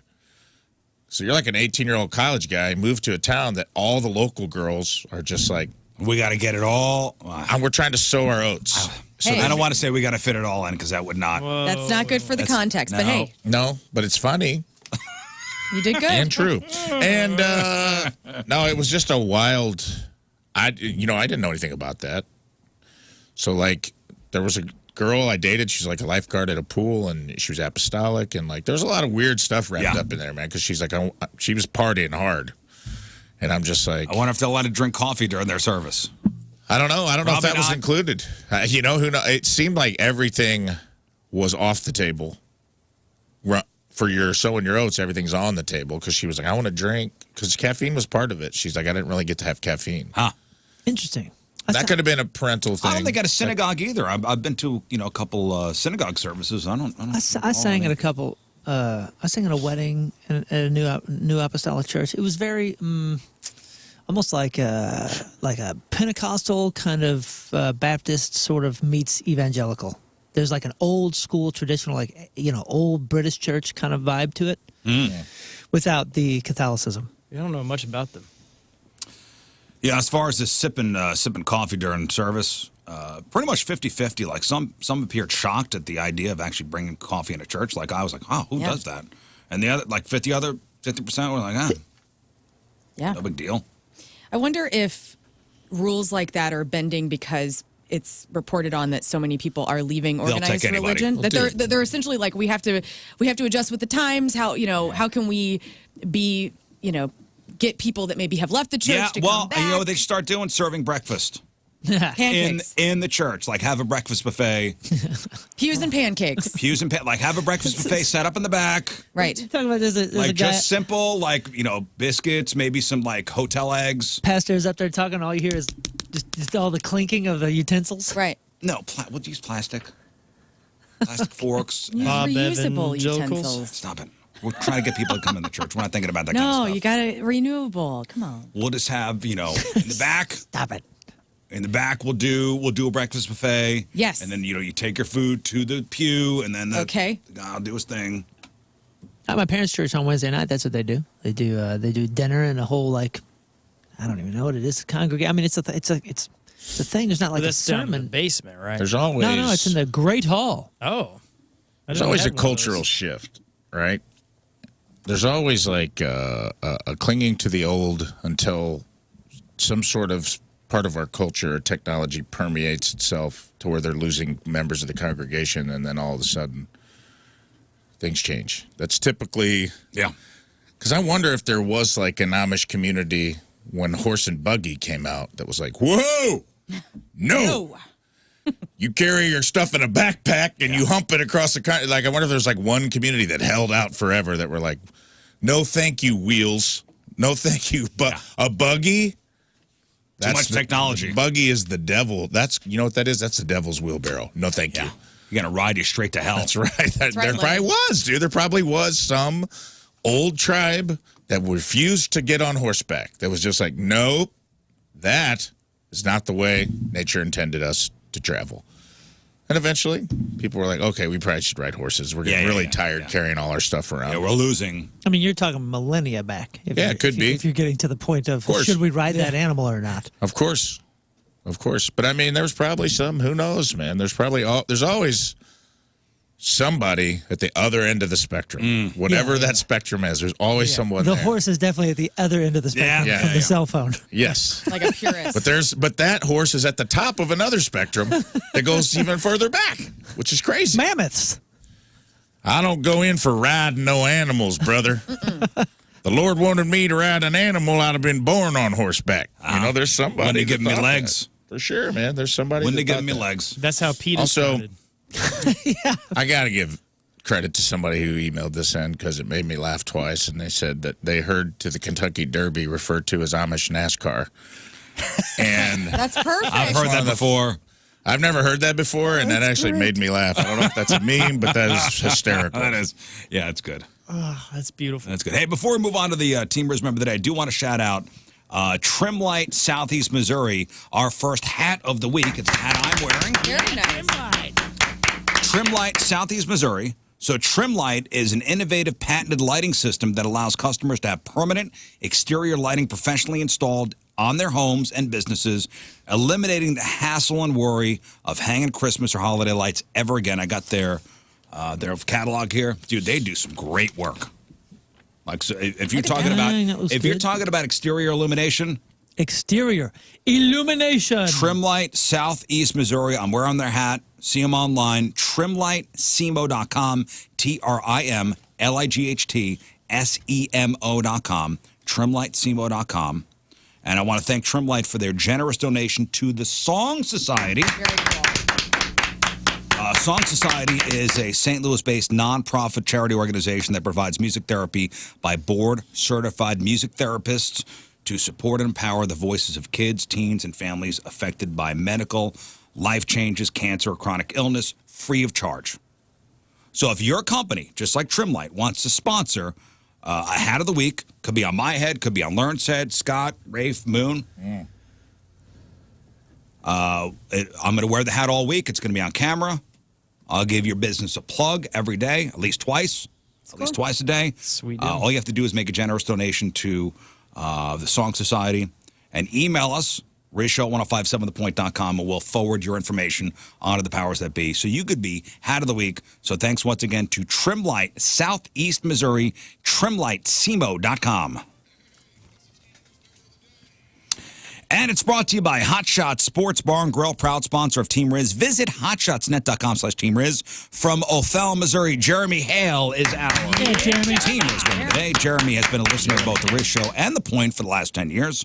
Loves catching up on episodes of the podcast on his days off, and always turns it on when he cooks. Jeremy's favorite parts of the show match up with the Moon, Rafe's in memoriam, Lern's female perspective on things, and how Scott does a great job of just showing up every day. There you go. You're Very good. Scott. Very sweet. Very sweet. Jeremy. He said, very sweet. Jeremy Hale from O'Fallon, Missouri is our Team Rizz member of the day. Gets that super sweet Team Rizz member of the day soccer jersey. Get yourself signed up. 1057thepoint.com/Team Rizz. Joe is asking, are silly hats welcome? Sure. I'll wear a silly hat. Give me one of those beer hats. You know what I'm talking about? Like a beer helmet? Beer helmet. Isn't that where I got Put a sticker of your business on there. Give me that beer helmet, and I'll be putting some seltzers in there, drinking that all morning. The weirdos, they Yeah. paid for one a couple years ago, and it was the IP and pool hat. Oh, that's I mean, right. cool, yeah. I got to wear that for a week. So I want the giant foam cowboy hat with some sort of branding on it. Hey, if you want to have Rafe wear a giant foam 10-gallon hat, nice. Bring it in. Bring it in. Guy Make the Fieri donation. hair hat. Make the donation. Hey, I don't care. I don't care. You could even Make the donation. put a crown with a wig. I'm down. Whatever you want to do. Can't put a wig on top of your wig. This is a wig. Crab on Celebrities after the break. It's 7:18. Monday, traffic and weather. Moon coming at you. Traffic is brought to you by Worldwide Technology Raceway. NASCAR weekend at WWT Raceway is June 1st and 2nd, 2024, and tickets are now on sale for only $10 down at WWTRaceway.com. We have a right lane block due to a crash 44 eastbound at 109. Your point forecast, abundant sunshine with afternoon highs of 69. Right now it's 48 at the Point Studio. Your point forecast is brought to you by CarX Tire and Auto. All right, Lern, what do you got? Who is Bradley Cooper dating now? Ben Affleck has some real neat problems. Frank the Tank is kind of back. And think back to the most iconic product placements that you've seen in movies. We're going to trash another list. All right, we got that. We got your crappy birthdays. We got the porno birthday. All that and more next in your Crap on Celebrities. Stay there. All right, welcome back to the program. Phone number 314-624-3833 or 618-398-3833. The Mick Ultra Studio Cams, 1057thepoint.com/Rizz. The socials at RIZZ Show. Your emails, RizzShow@1057thepoint.com. Sex time fun facts coming up. Sex toy of the week. At 8:30, we'll talk to Chris Hansen. Yes, that Chris Hansen. To Catch a Predator, Chris Hansen. Mm-hmm.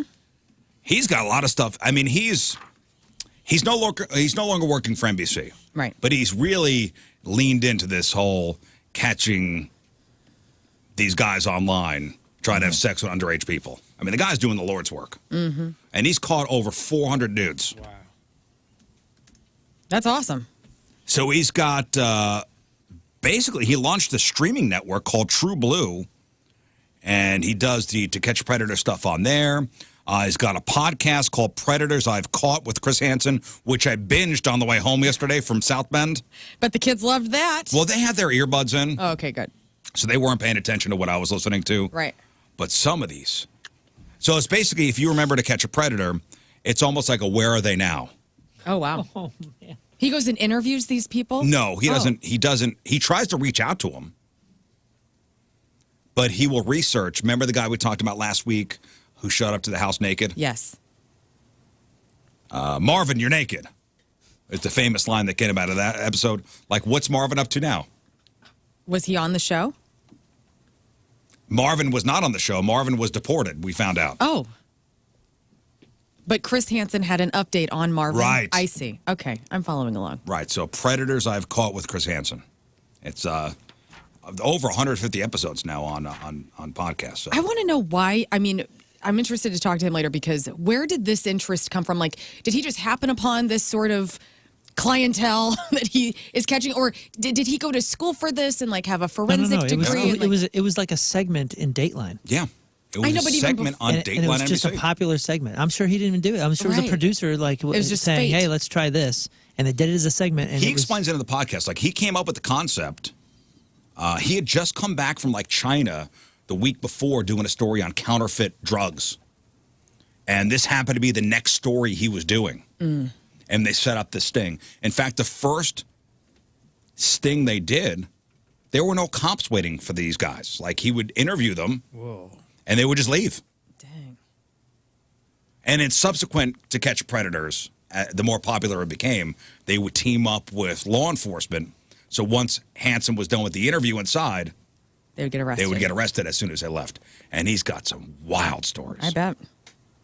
How about Chris Hansen is probably the only man in America who people hate seeing unexpectedly. People hate when Chris Hansen shows up unexpectedly. Can you imagine when he walks into a restaurant? Have people Oh, no. in the waiting area just going, God. Oh, my God. Who is it? Who's he here to get?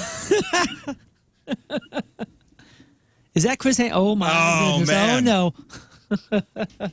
It'd be a funny restaurant rescue to have Chris Hansen be your host. Have a seat. No, you know what? We're good. I'm not even hungry anymore. I'm out. No, I want to ask him if he ever felt he was in danger. Like, was there ever a guy that, like, bowed up on him? I'm sure. I know he talks about in the podcast when they would do these sting operations in Florida, since they have very loose concealed carry laws in Florida. There were a couple times where they would do the investigations, make sure it's hot weather, so nobody's wearing a coat. Wow. Like, that's the stuff they thought about. That's smart. And he had security with him. Yeah, it's all, we'll talk to Chris. We'll talk to Christopher Hansen around 8:30. All right, today is October the 9th. Back in the day, a big day in St. Louis history.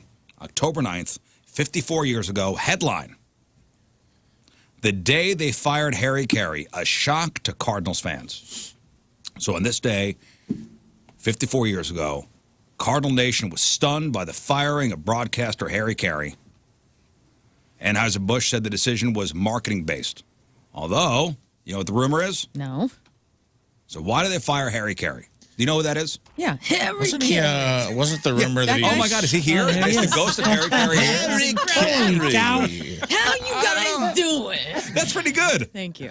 Wait, Like, I think he's do more. it again. I think he's more known Hold now. on. Let's hear this Harry Carey. Like you almost think of the Will Ferrell doing. Harry you On Carey. SNL. Yeah. Hi, Harry Carey here. Right. Let's all It's almost so over the top that you're like, he didn't really sound like that, but he did kind of sound like Kind of sound like that, but I think at the end. nationally, I think history will see him more of as a Cubs broadcaster. Yeah. Yeah, Yeah, definitely. for sure. I had no For idea he had sure. a Cardinals. Yeah, 100%. History already sees him as a Cubs broadcaster. But he started out. 'Cause he would drunkenly slur, "Take me out to the ball game." Yes. Yeah, you know, his whole look and his voice and his demeanor and his attack on everything kind of gives voice to how I remember feeling A functioning drunk. That's right. No, all right. of the comic strips on the back of the newspaper from the funnies in the 80s would have sounded. That is the voice that read the, you know what I'm saying? Like, I hate Mondays. you know what I'm saying? Simon Hagar the Horrible. That's what I mean. Like Harry Carey kind of voices, in my opinion, how in my experience, how I read the funnies in the 80s and 90s. Hey, everybody, Blondie. Dagwood here. Exactly. I want to make a big sandwich. His voice works for every single one of them. Mother Goose and Graham or whatever, like all that's of them. hilarious. I'll never be able to read a comic again without doing that. Exactly. Good. I don't think that you're right, but now I want it for You ruined myself. comics. I'm What a- telling you. No, I boosted them. even Doonesbury, dude. So he It was. applies for all of them. He was so Harry Carey was a Cardinal broadcaster for 25 years. Oh, wow. Oh And my was- God, that's was- funny. So for 25 years, it was him and Joe Buck.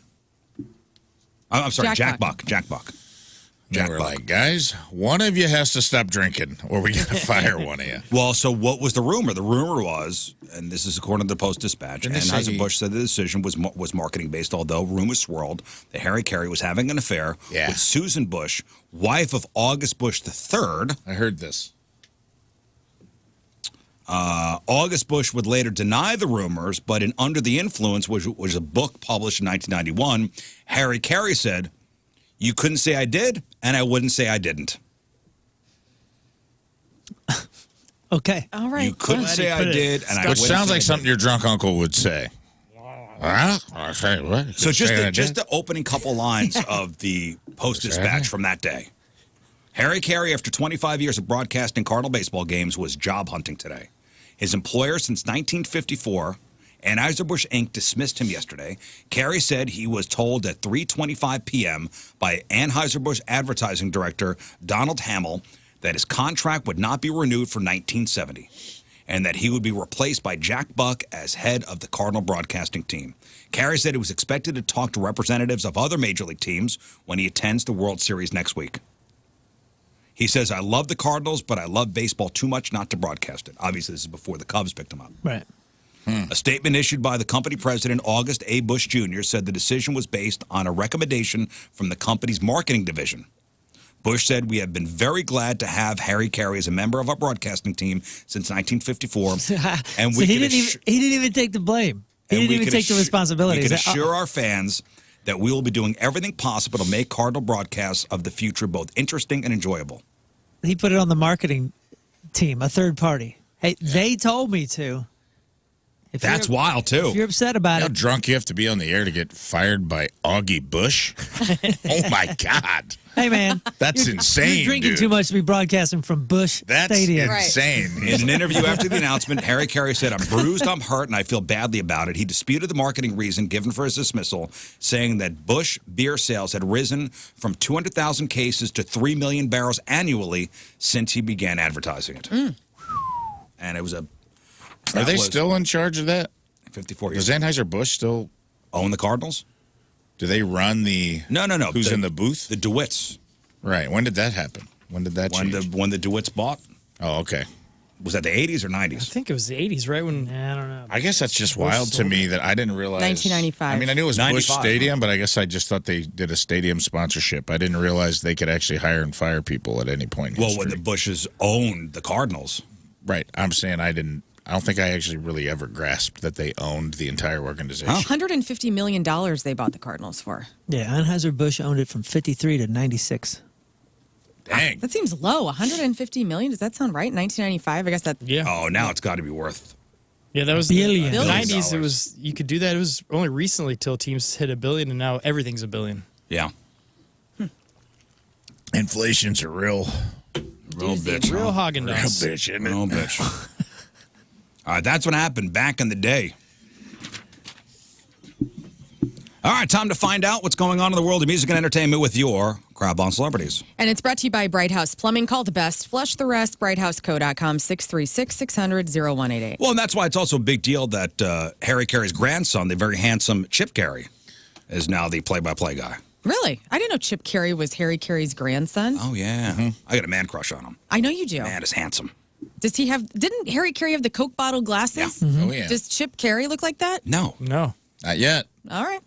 Hey, speaking of new couples, new couple alert. Gigi Hadid and Bradley Cooper seem to be an item. The two had dinner in New York City on Thursday night, according to Page 6. The supermodel is 28. The hot actor is 48. They left a restaurant together in the same vehicle, so everybody's putting this together. Gigi and Bradley are an item. What if they were just sharing an Uber?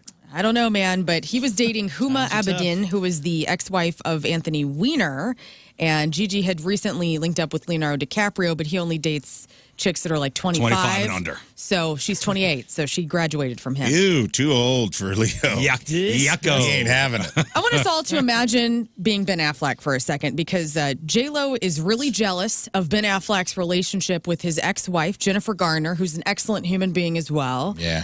She reportedly ordered him to spend less time with his ex-wife, even had a heated text exchange between the Jennifers. So Jennifer Lopez texting Jennifer Garner, allegedly, about, essentially staying away from her man, even though Ben Affleck and Jennifer Garner have children together and co-parent and do all the things. Sure. I guess J-Lo's upset. So just put yourself in Ben Affleck's world right now.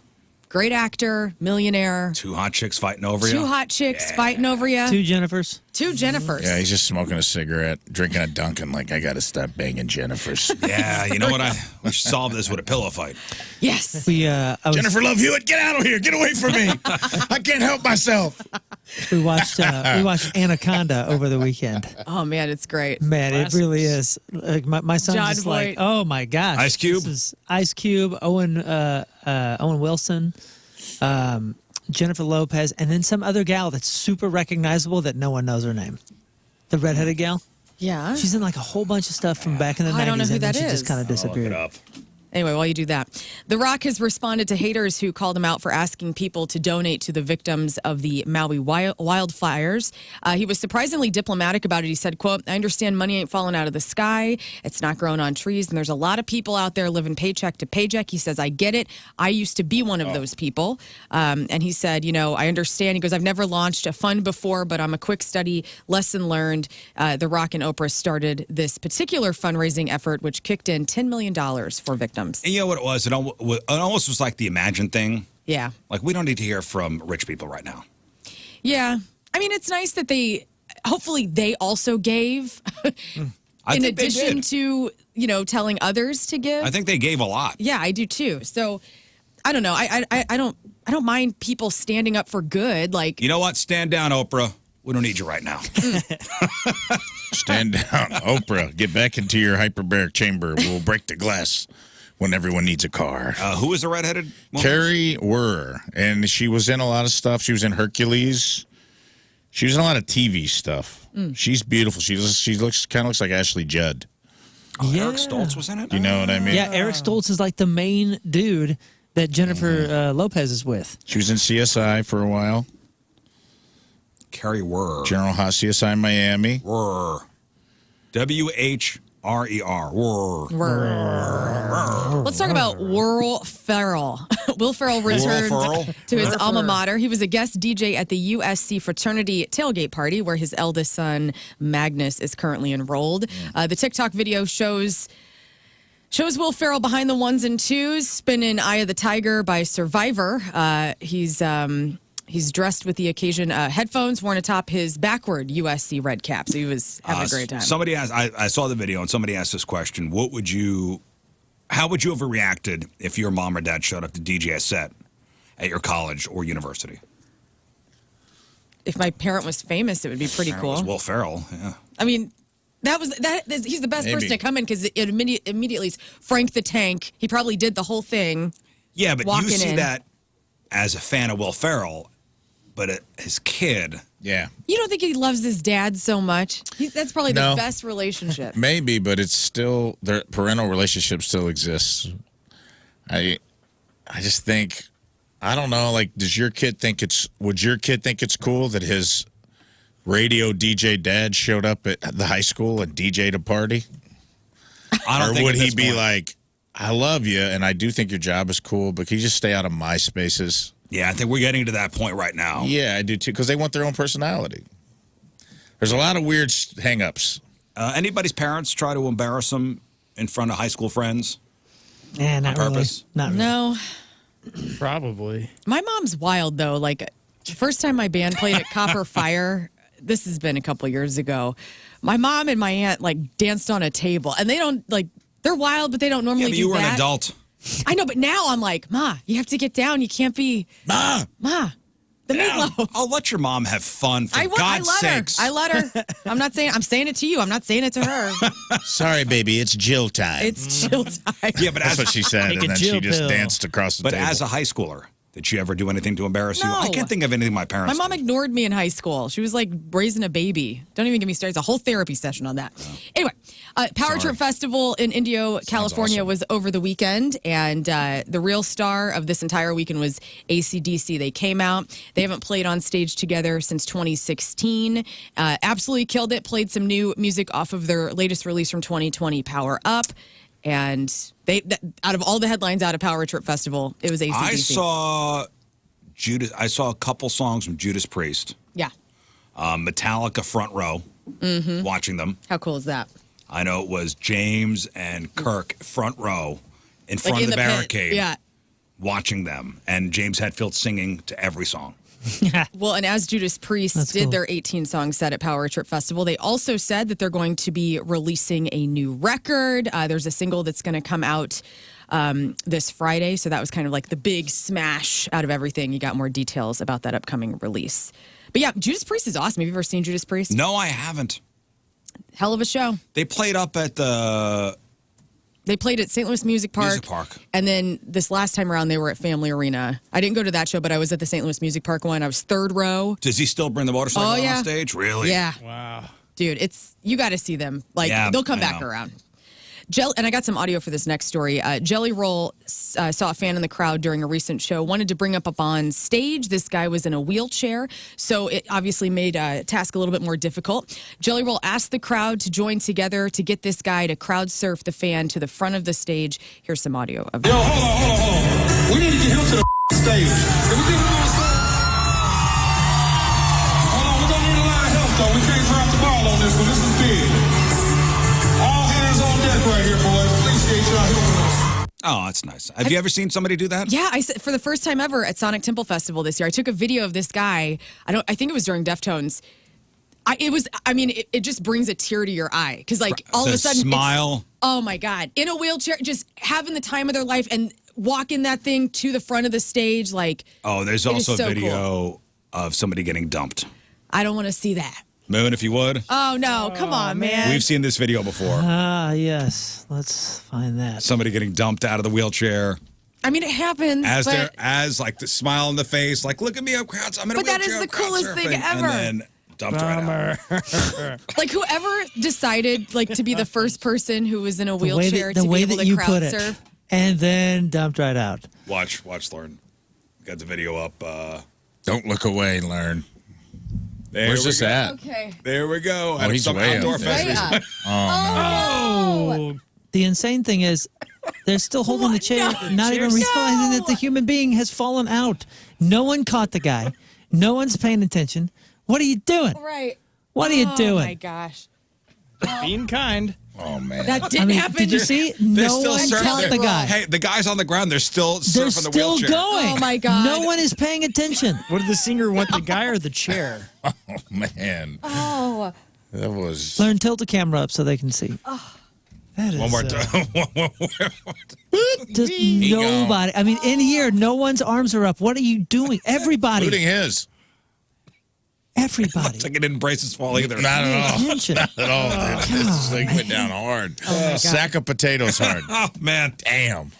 Stop laughing at that. That didn't happen at Jelly Roll, though, right? That did not happen at Jelly Roll. In fact, everything went well. the guy got on stage, Jelly Roll embraced the fan, and then they sang part of Son of the Sinner with him. Everything went great. Everything was Good. great. You need to stop That's crying your eyes out laughing. That's what not to do. Right.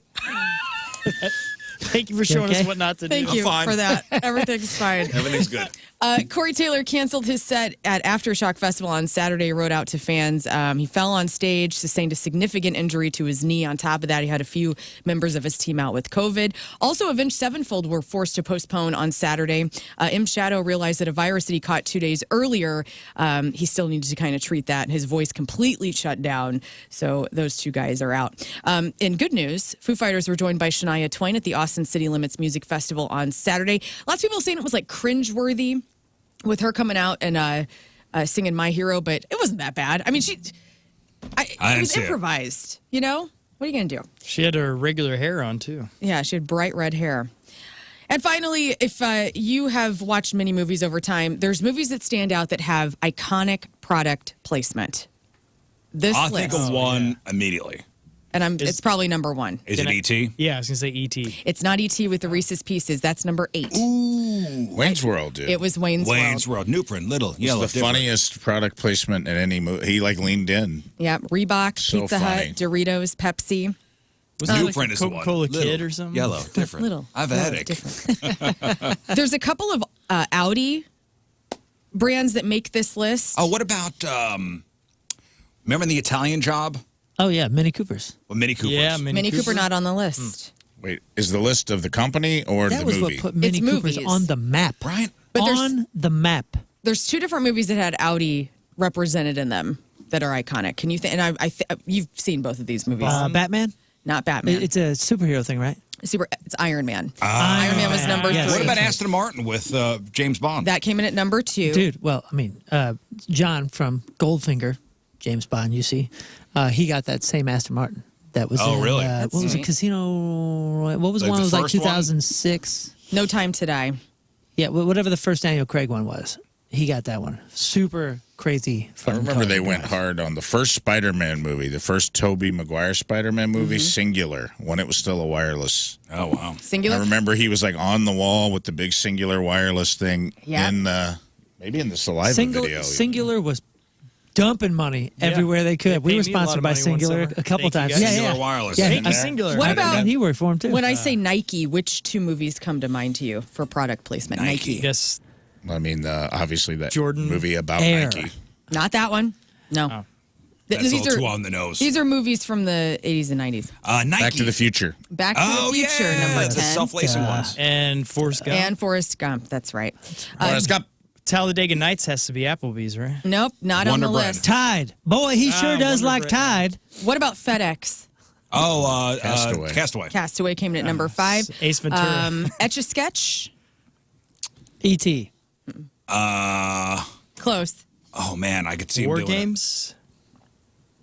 It's a cartoon. Toy Story. Oh, yeah. That's a loose one. That's a loose one. But no, it's Back to the Future with Nike at number 10, iRobot with Audi, Reese's Pieces with E.T. number 8, Spider-Man and Doritos and Singular Wireless at number 7, Nike and with Forrest Gump at number 6, Castaway with FedEx and Wilson at number 5, Wilson, yeah. Toy Story with Etch-a-Sketch number 4, Iron Man with Audi number 3, James Bond, Aston Martin number 2, and Wayne's World, Pizza Hut, Doritos, Pepsi, Reebok, and many others. That was funny. Do you want to know a show that goes... Apple TV goes so hard on their Apple product placement that it takes me out of some shows. There's a show called Servant where it's like it's the M. Night Shyamalan show. You guys watch it? No. It was fine. First season's really good. Then it goes off the rails like most M. Night Shyamalan things. But it's like everything's filmed in this house. And the house has like an evil, malevolent spirit in it. But they have so many forced scenes where they show like... her Apple FaceTiming, and it's like the app. It's like it's so crystal clear.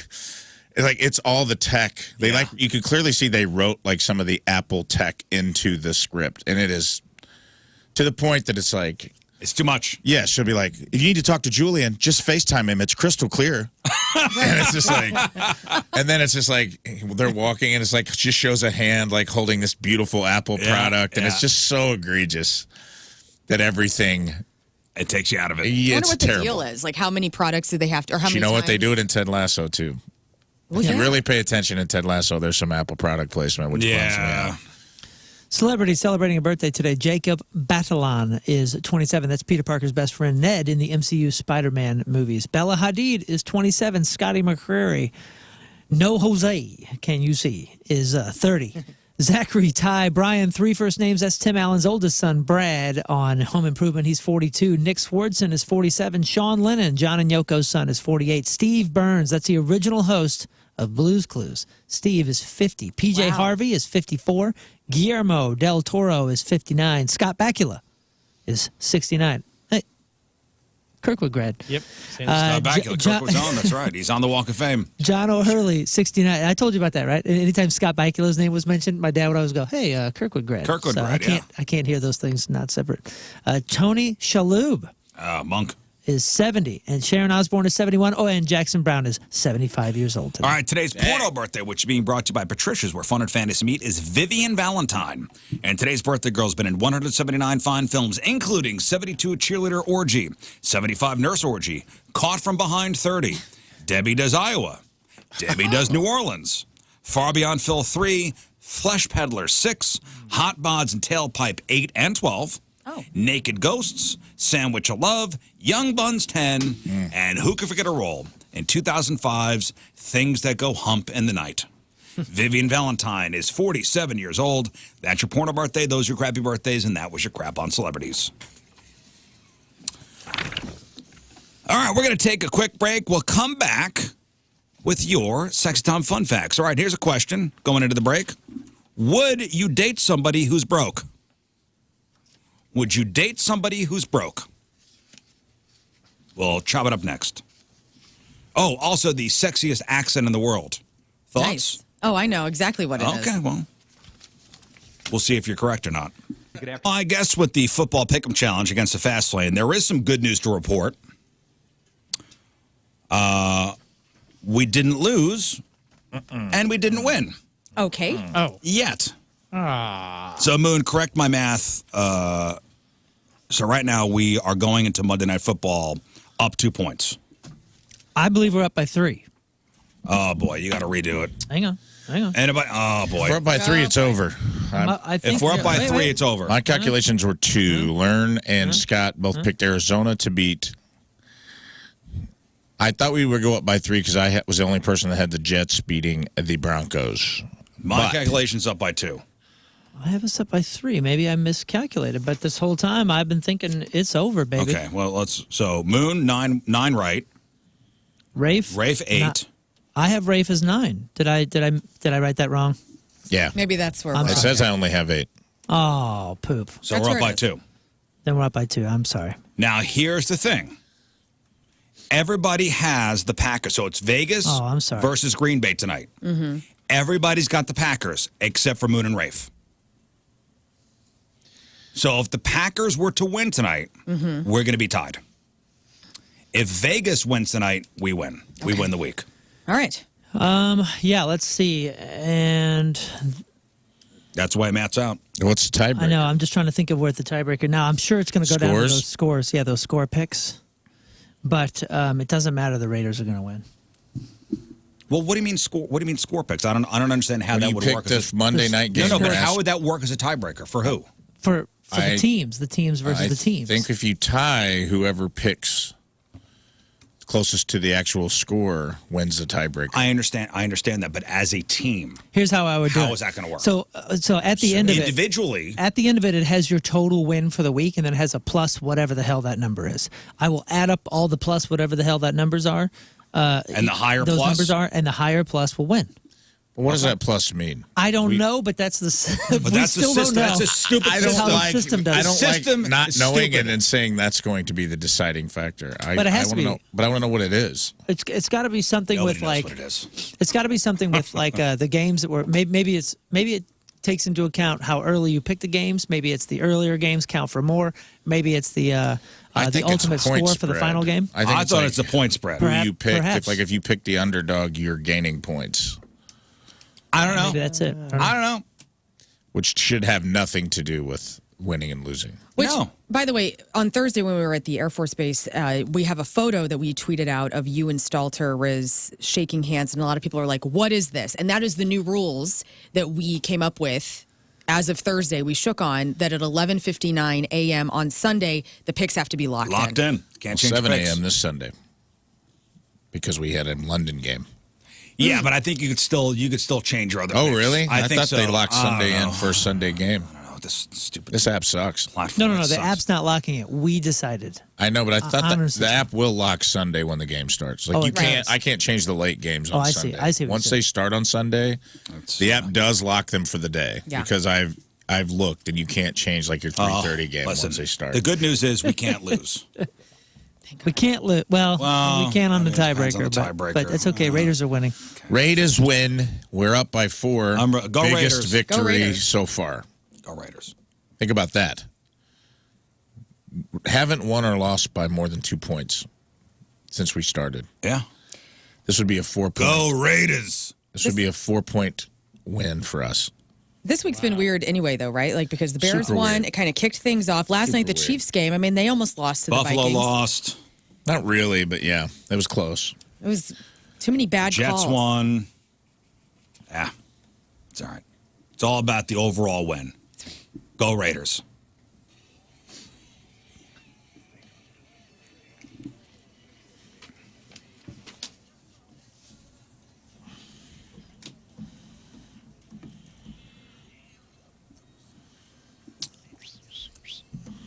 Sponsored by. Patricia's, where fun and fantasy meet. Hey, don't forget Chris Hansen calling in around 8:30.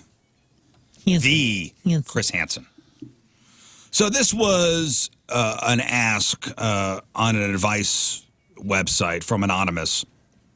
And this person writes, it's a woman, by the way. I'm hoping you could help me out with some advice. I've been divorced for 2.5 years, but that's not the problem. I'm glad to be out of a loveless marriage. I'm not just broke, I'm poor. Broke is temporary, but poor is long-lasting. I've never made a lot of money, and I still don't. I make enough to get by, but barely. I have a house that I bought myself, but it's far from being paid off. I don't spend money on things. I donate plasma for extra money. I'm good with money, but I just don't have a lot of extra for trips, presents, dinners out, etc. I don't mind all of this, but I'm ready to start dating again. And I wonder if it's going to be a problem. Is it going to affect the way guys look at me because I can't afford to buy dinner or drinks or go on a weekend trip anywhere? Is that a problem? No, because men always look at the beauty on the inside. We don't look at anything else. So she's fine. Would you date somebody who's broke? I would need to know the full circumstances.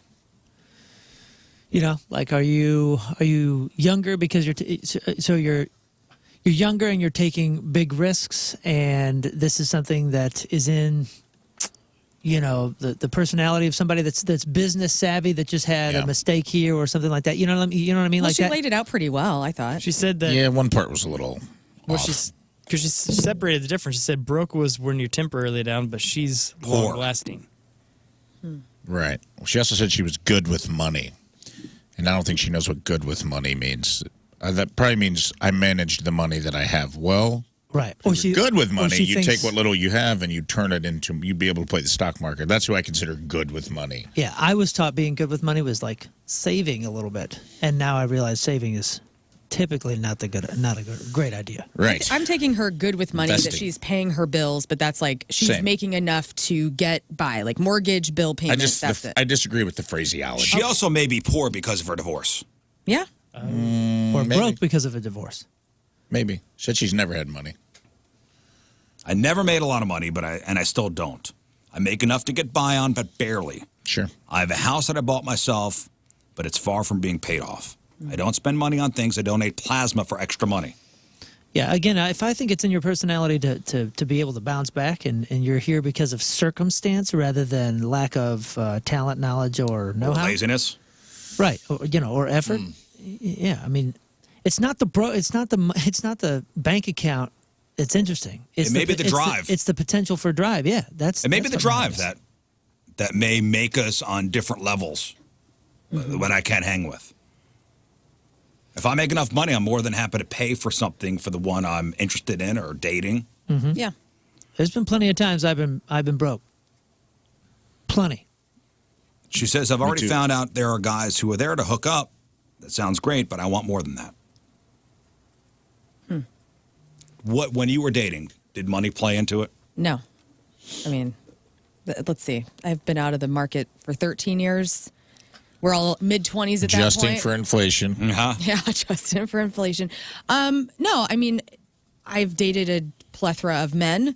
Some who have worked at gas stations, some who owned art galleries, some who Ooh, art galleries. Oh. X and his bro had an art gallery in Belleville. It was pretty cool.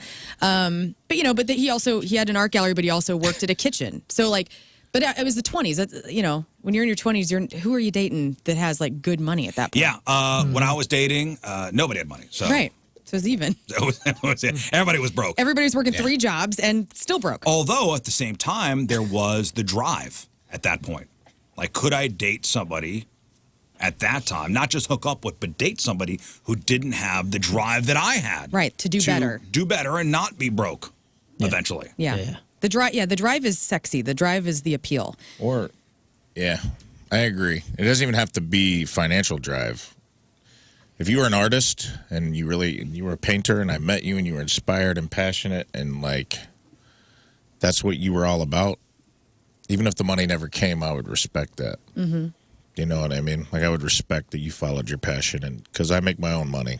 Stephanie brings up a great point. Is this woman expecting the guy to pay for everything because? No, she says she's not. She said, I guess she's saying like she won't be able to pay for lavish things or like big dinners or whatever. But now is she expecting Maybe not. me to pay for everything? Maybe it's like, hey, instead of going to this ritzy place, like since I would like to pay tonight, let's just go to, Hardee's. Are you cool with that? Yeah. Okay. All right. Yeah. Maybe that should be a new dating app. What? Broke people meet. You know what I mean?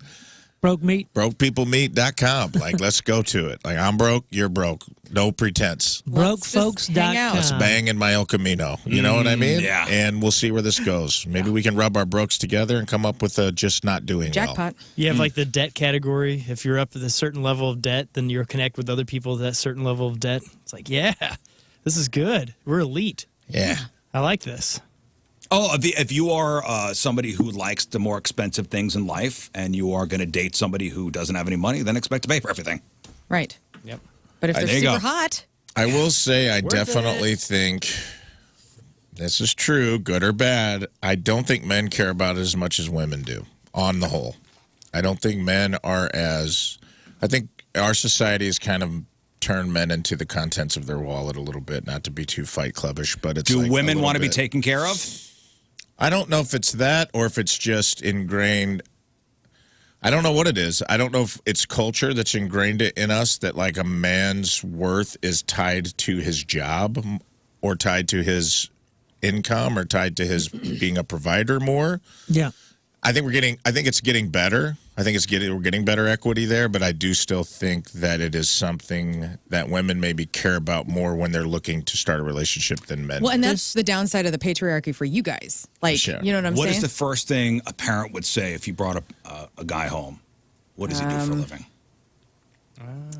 I mean, Is that something that a No. parent would say now? There's- no. Not There's something Jill. there. Not There's- Jill. Just Jill. cool, dude. There's Jill's something there, rad, and it's man. not She just for took a people that Jill are pill. dating. Because we have some friends, two different couples, and we found out that in recent years, each couple at different times were having some issues. Yeah. And do you know when they were having those issues?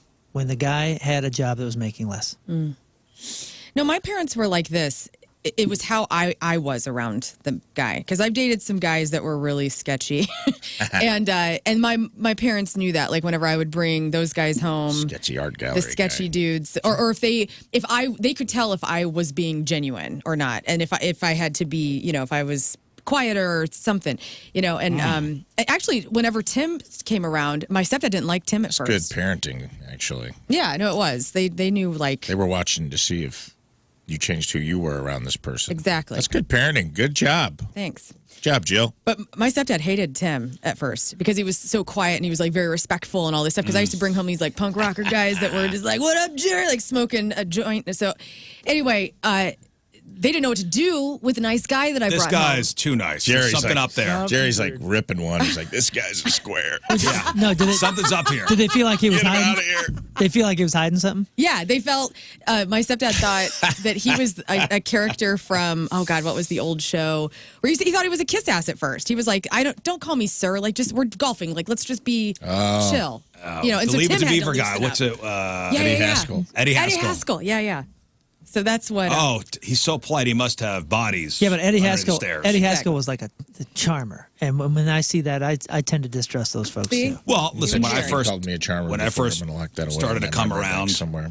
When I first started to come around, my in-laws, or now in-laws, asked my now wife, and we were in our early 20s. I think she was 20. Had just turned maybe 21. Mm-hmm. What are his job prospects? Probably one of the first questions. Yeah. What are his or hers? Mine. Oh. They asked her, Oh. what is he going to do with his life? Why would she know? Why wouldn't they just ask you? Because parents, when I'm not there. Okay. Yeah. Anyway, back to you. What'd you think of my boyfriend, or what do you think of this guy I'm seeing? Okay, what does he want to do? Right. What are his job prospects? And heaven forbid the parents actually care about the future and are thinking about the future of their children and ask these ridiculous questions. It's a very valid question. And she goes, "Well, he wants I know, to be on the but radio." We And take such insult to it, but at the same time, it's a reasonable. I would ask the thought. same question. Yeah, it's a reasonable thought. You don't think that's a reasonable It's question? Okay. Well, no. If your parents, so your parents were asking your wife what her your parents. Oh, I'm sorry. That's why I was confused. So her parents, Her parents are asking asking about her. what your job Yeah. prospects are. Like, Yeah. hey, this guy Scott you bring around, what's his deal? Yeah, there's a way to do it with no tact, which is typically what we're shining a light on. But What's his deal? So then when she said to them, well, he's going to work in radio, were they like, you can't see this man anymore? No, they didn't forbid it. But good. of course they were like, Doubtful. okay, so you'll be the breadwinner in this. listen, Every man, guy, every set of parents I've ever met, at some point, have asked me, "What do you want to do?" or "What are your plans?" Even when I was young, and I don't think my mom has ever asked a single girl I brought home. Right. Not once has she been like, "What are your plans? How do you intend to bring To the table. money into the household?" That's just not. It's just not a thing. Or at least it's not a thing in my family. And like every time I met You got a sister? a girlfriend's family, I do not have a sister. I wonder if it would have been different. Well, no, what the women get asked are, Oh, no. are you going to have kids? Do you want to have kids? You want I to have see a that, family? yeah. I You can know, see that's that. kind of like the ladies, we have to kind Yeah. of, we have to answer that question forever until the end of time. And so maybe that's the trade-off. Probably. All right, people are talking about something called the girlfriend effect on social media. And the idea is that guys look hotter when they're taken. The old ring theory. I But had you a can't friend. have. And the videos going viral is simple. A woman shows photos of her boyfriend before and after they get together. And the implication is that the guy gets a quote-unquote glow-up because their ladies are helping him with fashion and grooming. Oh. And that does make sense. I think it's a more even base level, dude. But maybe there's more to it. Maybe a guy gets a boost of confidence from being in a relationship or makes a stronger effort to look sharp. Yeah. And that said, most of the videos aren't that convincing. And one, the boyfriend is good looking both before and after. Yeah. And in the older pics, he looks more like a teenager while he looks more like a mature young man in the now pics. Do you guys get dressed cool because you're chicks? Like, what's up with that? You guys, would you look better or worse if you weren't partnered up with somebody? Way right now? worse. Okay, good. Like, and that's, look at this now. This is not saying much, but think about this like 1,000 times Well, worse. no, like I see you like on the weekends when you and your lady are out. Like you always do, like really good, man. Like you I like always, to look good in you front of look- my lady. You do. You guys look super cute. So I get. But Moon, like, what about you? Like, would you still have style and That's the way you said it. jackets? I don't know. These last couple of years, 2020 threw it. I helped him pick out that shirt. You Yeah, did? 2020 threw a full wrench for everybody because we started, And it's cool. We were pajama style Right. for Athleisure. quite some time there. But I'm sure, yeah, without my wife, I'd be worse than always. We bought that shirt together after our remote. That's right. On Because that's what Friday? bros do. Yeah, yeah and we he- went At the to outlets? Cavender's. Yeah, and he bought some hats. Oh, you guys Did went to we? Cavender's? I'm so Yeah, jealous and that's right a cool now. shirt. They didn't have it in my size, and I was jealous. I thought about it all is a cool weekend. shirt. It is a cool Thank shirt. you. Thank you. Not everybody could pull that Thank off. you. Wait till you see his new hats. Super cute. Oh, yeah, you got a new hat? I Don't thought it was worry. new hat day. Don't worry. What about you guys, Rafe? By next year, I'll have it on. What about it? Do What you- were we do- asking? like just being with Tina all these years, like do you? I dress myself. I mean, Yeah. obviously, I wear the same thing every day. She hasn't had a lot of, but I mean, she has a good sense of style. Yeah. Like if she thinks, I might ask her, like, hey, I like this jacket. And she's like, yeah, get it. Or whatever. Or she'll be like, nah, don't Yeah. get that. Doesn't Scott? look good. I went from wearing, sports jackets and nice fitted pants and stuff to she bought me some sweatpants and I kind of upgraded Right. a little bit. Yeah, buddy. Dressed you down. Moved on up. I honestly believe this.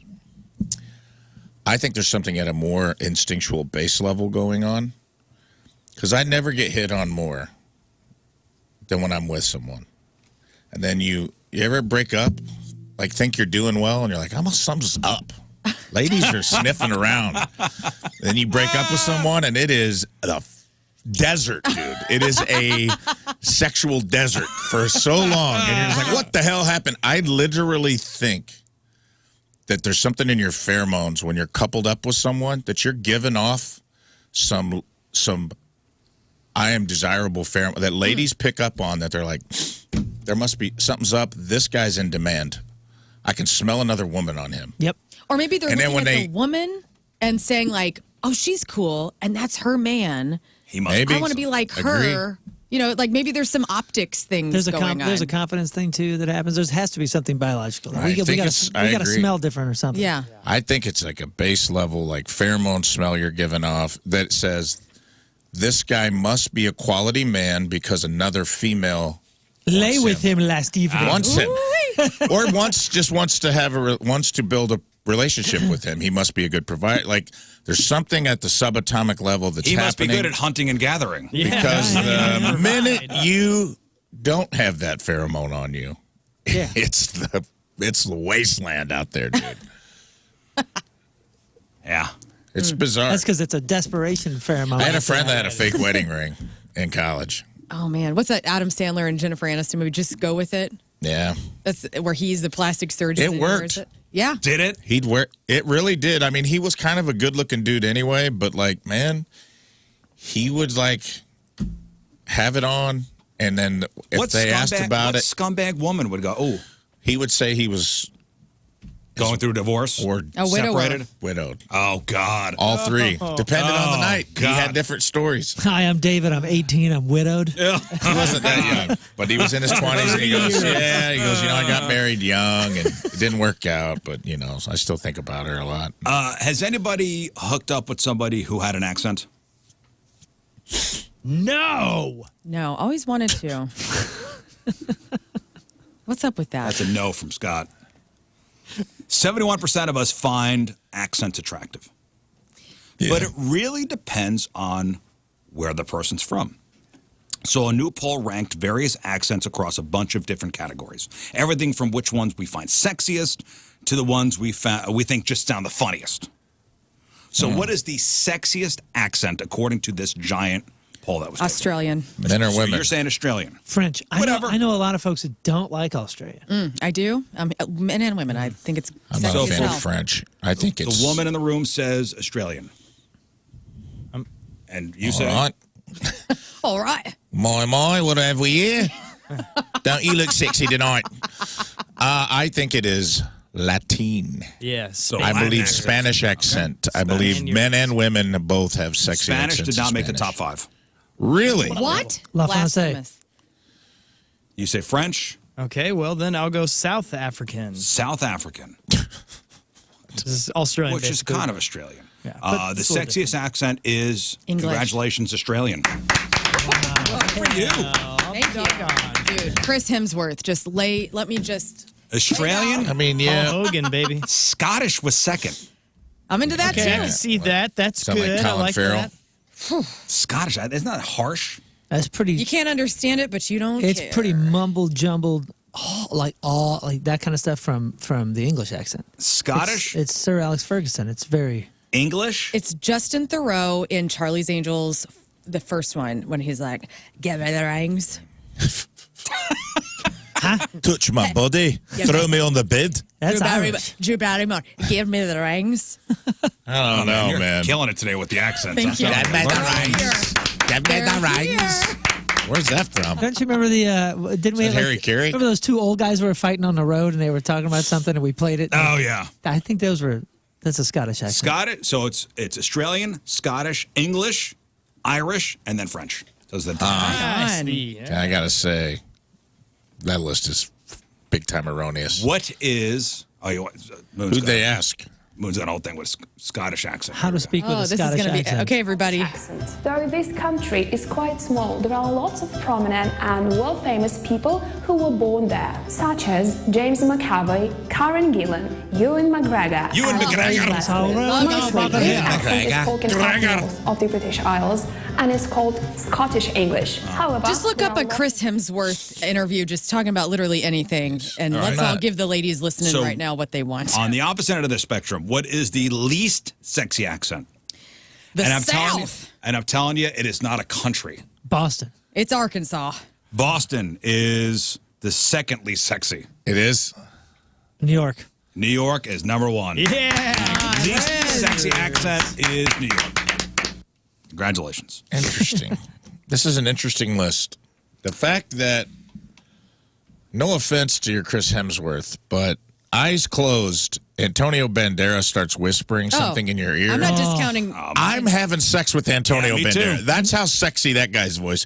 Even there was a time the Nasonex B commercial came on, and I was like, something's happening in my pants. Why am I attracted to this little bee in a Nasonex commercial? It's Right. because it was Antonio Banderas talking to me as the bee. That dude, He's a panty you're melter. telling me that's not sexier? No, it is. Then, g'day, mate. No. Get out of here, dude. Well, Sofia you- Vergara? Are you kidding me, dude? Have you ever Didn't heard even make the Penelope top Cruz? five. Selma They're all Hayek? hot. All hot. Yeah, the Australian with the red hair, he's sunburned, all that stuff. I'll Give me, Yeah, no give me way. Chris Hemsworth talking about his show that he had on Hulu or whatever it was. You know, a I'm while going to back. say, you could throw Scottish and Irish kind of in the same thing. Right. Yeah. Plus, these are Whoa, all. whoa, whoa, whoa. There's 3 Australian accents: the general, the cultivated, and the broad. They say the general is the one that you're hearing Well, in I'm the gonna- movie. Cultivated sounds more like. I want to focus more proper. on the least sexy. Yes. So New York, least sexy, followed by Boston, followed by Chicago. Midwest. I was going to say, yeah. There is no accent here, though. wrong. Oh, you're Oh, wrong. we got to Chicago. We have this like a tinge of a southern draw, and then at the same time, Are you talking about Minnesota? and then at the same time, Midwest? every once in a while we throw in that sort of northern Chicago, whatever. But then at the same time, St. Louis mumbles. We mumble our words. Our mouths do not open. If you watch people from LA, they speak with their mouths open like this, and they look like cartoons compared to us because we're all. That's because everybody's got the Botox in their mouth. Maybe when they said Midwest, it's Chicago. It has to be Chicago. It's got to be the hard Chicago. Yeah, but we got hardcore. Chicago, mumble. the greatest city on the planet. We got mumble. Bears. Da Bears. That's what I think. I think it's that northern Midwest. I feel like you get into the middle of the country. They say that's why a lot of good actors come from here, is because it's so void of dialect that they can pick up and do a lot of different. I saw John Goodman talk about that, and Brad Pitt one time. We're talking about like being from the Midwest was an advantage because it is so. There's such an absence of culture and absence of dialect that you can kind of pick up different parts when you need to play a role. Boston, Midwest, Canadian. Really? Fourth, least sexy. A boot. And then you got the southern drawl. Mm-hmm. Those are the top 5. Dude, I got to say. Well, I figured that'd be in the sexy category. There's some Nordic languages that should be on this list of the worst. Fergen, Flugen. Those are not. Jürgen Flugen. Here and da. Yeah. Some of the Swedish is not the sounding is so sexy. It's like, I mean, none of the Finnish, none of these made the. I don't think anybody's thinking about that because they never hear him. Maybe that's it, or We maybe. never really hear him over here. Old I'm neighbor assuming was we're from talking about- Finland. Go ahead. We loved his accent, but he would say things that, like, I'll never forget, 2020, day 1, January 1st, there was a dog barking behind our houses, and he's like, opens his door, enough with the barking! Yeah. Shut your dog up! Shut up your dog. Shut up that dog back there. What's the smartest sounding accent? It's got to be British. Yeah, British. Yeah, probably. British. Yeah, Benedict Cumberbatch. British, and then High British. and then not German. low British. German ranked second as far as smartest sounding. Also not a sexy language. No. The most romantic, the most seductive, and the most beautiful accent overall went to French. Italian? I was French. Yeah, baby. No. I like that accent. The funniest accent was Canadian. It's a boot, right? The funniest accent was Canadian. Scottish is next, and then Australian. The Canadian accent was also rated the most boring overall. Sorry, buddy. I gotta be Sorry, honest. Jamie. I feel like besides Australia, we're leaving an entire hemisphere out of this conversation, which is weird. That's why I wonder where this was taken. So, like Asia, Just the whole South America. There's so many sexy accents floating around. I down didn't see there. the Asian countries represented here either. Yeah, I know. The Portuguese accent, like Brazil or Portugal, like those It's are just strange to me. those are kind of cool. Yeah, those are nice. Although if they're trapped in between like fluent and just learning, like a lot of our buddies. If you remember a couple of guys that we had on the crew, Scott, they were from Brazil, and then we had one Portuguese guy. Both had the funniest accents because the way that they would mix words all the time or like switch words was just pure comedy. I wonder if this So is fun. So fun. I wonder if this list is English speaking accents. accents be, right? because Okay. it seems like they're only choosing. 'cause No, I know there's well, French. French Canadian though they speak English in parts of French. They did Canada. mention German as the smartest sounding accent. Well, yeah. That's because it sounds so damn serious. What's the angriest accent? I said German. German. Or God, Russian. Oh, my Russian. Yeah. Everything sounds angry. Why are you so mad? Oh, I'm not. Why are you yelling at me? I'm not. Just the way I speak. Just the way I speak. The most annoying is Boston. New York is next. The most annoying is Boston, but the most confident is Boston. So if you're from Boston, you might not sound sexy, but you sure do sound sure of yourself. Yeah. Okay. I think the Eastern European accent sounds much more serious than the German one.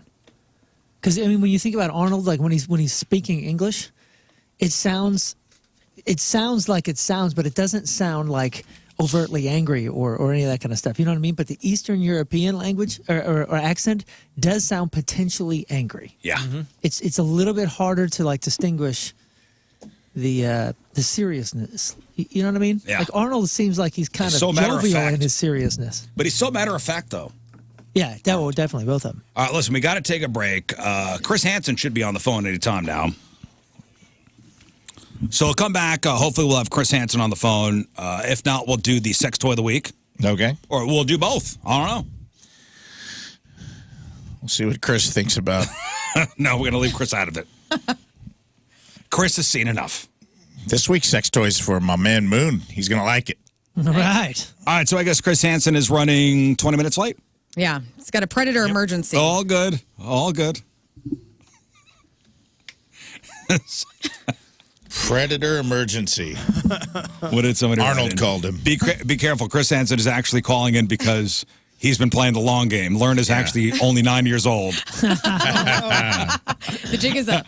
And the entire city of St. Louis is in trouble because of the comments you've Because made. of all the comments that you've made on my social media. Says here, have a seat. Says here you wanted her to fart into a walkie-talkie. Yep. Did you type this? Oh, man. If you listen to his podcast, he reads some of the transcripts between the sex offender and the person posing as the underage person. Yeah. Whoa. Oh, man. Yikes. Big yikes. Big yikes. Just to put a capper on sex-ton fun facts here, at least 1 in 5 new marriages can be traced back to a dating app. Really? But researchers from Arizona State University say that a new study shows that online daters are less happy in their marriages. So there were almost 1,000 married couples in the study, about half who met online and half who were introduced offline. And they asked them questions to get a score for their marriage satisfaction and stability. They didn't release any specific numbers. They did offer a few possible explanations for why this could be the case. Okay. Number one, couples who met online are more likely in same-sex interracial relationships, which means they could face more pressures from societal marginalization. Yeah. And be less embraced by those around them, okay? Number two, couples who met online are more likely to have to overcome lingering stigmas from family and friends about online dating and apps. All right. That's got to be close to being over, though. Right. So I would normal now. think. Thought so. It's so normal now. Like, It's that's- almost weirder. Weird, but If you walk up to a girl in a bar and hit on her, like alarms are going. Yeah. What's wrong with you? Yeah. Are you not allowed to be on the internet? Get out of here, you freak! My It's like, I'm girlfriend and sorry. I, we were at the Bourbon Festival Friday night with the St. Louis Bourbon Yeah, Society. yeah, how was Dude, that? It was actually great. fantastic. Like, we'll go again. But they had like every man in St. Louis was at this event. My girlfriend Janie, who went with me, and she and her husband and Tim and I went, and she goes, dude, if I were a single girl, this is where I would be to like get a good consensus of the men in St. Louis. And you would always know what to get them for a gift. Exactly. Really good, obscure bourbon. But, dude, there were, like, wonderful looking, and we've said this out loud, our husbands are going, like, thanks a lot. Like, you know, we've noticed all the men that are here. And it was all dudes. It was just... One dude big sausage fest, huh? I saw at one time I was coming out of the Limp Mansion because that was part of this too. You could walk through the Limp Mansion, and there were 4 guys huddled together, arms around each other. I mean, they had been there for at least an hour, right? Yeah. Sipping on bourbon. They were huddled up together doing some sort of like secrets and chants, like having this man bonding. It was adorable. They were making a plan for how they're going to handle when the first one goes down. Yeah. Oh, I saw a little bit of that too. Well, the researchers here also said about people being less happy in their marriages after meeting online. There's also the nature of online dating, which comes with a lot more options, which can lead to people being overwhelmed or just getting lost in messaging and stats and not focusing on chemistry together. Despite all this, the researchers say online dating is not bad, and those relationships are not doomed. They said the levels of satisfaction and stability they saw were quite high regardless of how couples met. And that couples who met through an app can improve their success rate just by being more aware of the unique challenges that online couples might face. But I think that stigma is going away. It has to be going I away. wonder if there's something, too, about, like, the nature of online dating. Like, if it's harder to be in a relationship with someone you met online because you've seen what their online dating app game is. Do you know what I mean? Yeah. Like Because it's a numbers game, dude. I've never done it, but when we were at our remote, Jenna down the hall, Yeah. love her. My cousin, Jenna Williams, is on a competing show whose name we won't say. She had a date. She had 2 dates this weekend. And she was there on our remote and showing me how she runs the apps.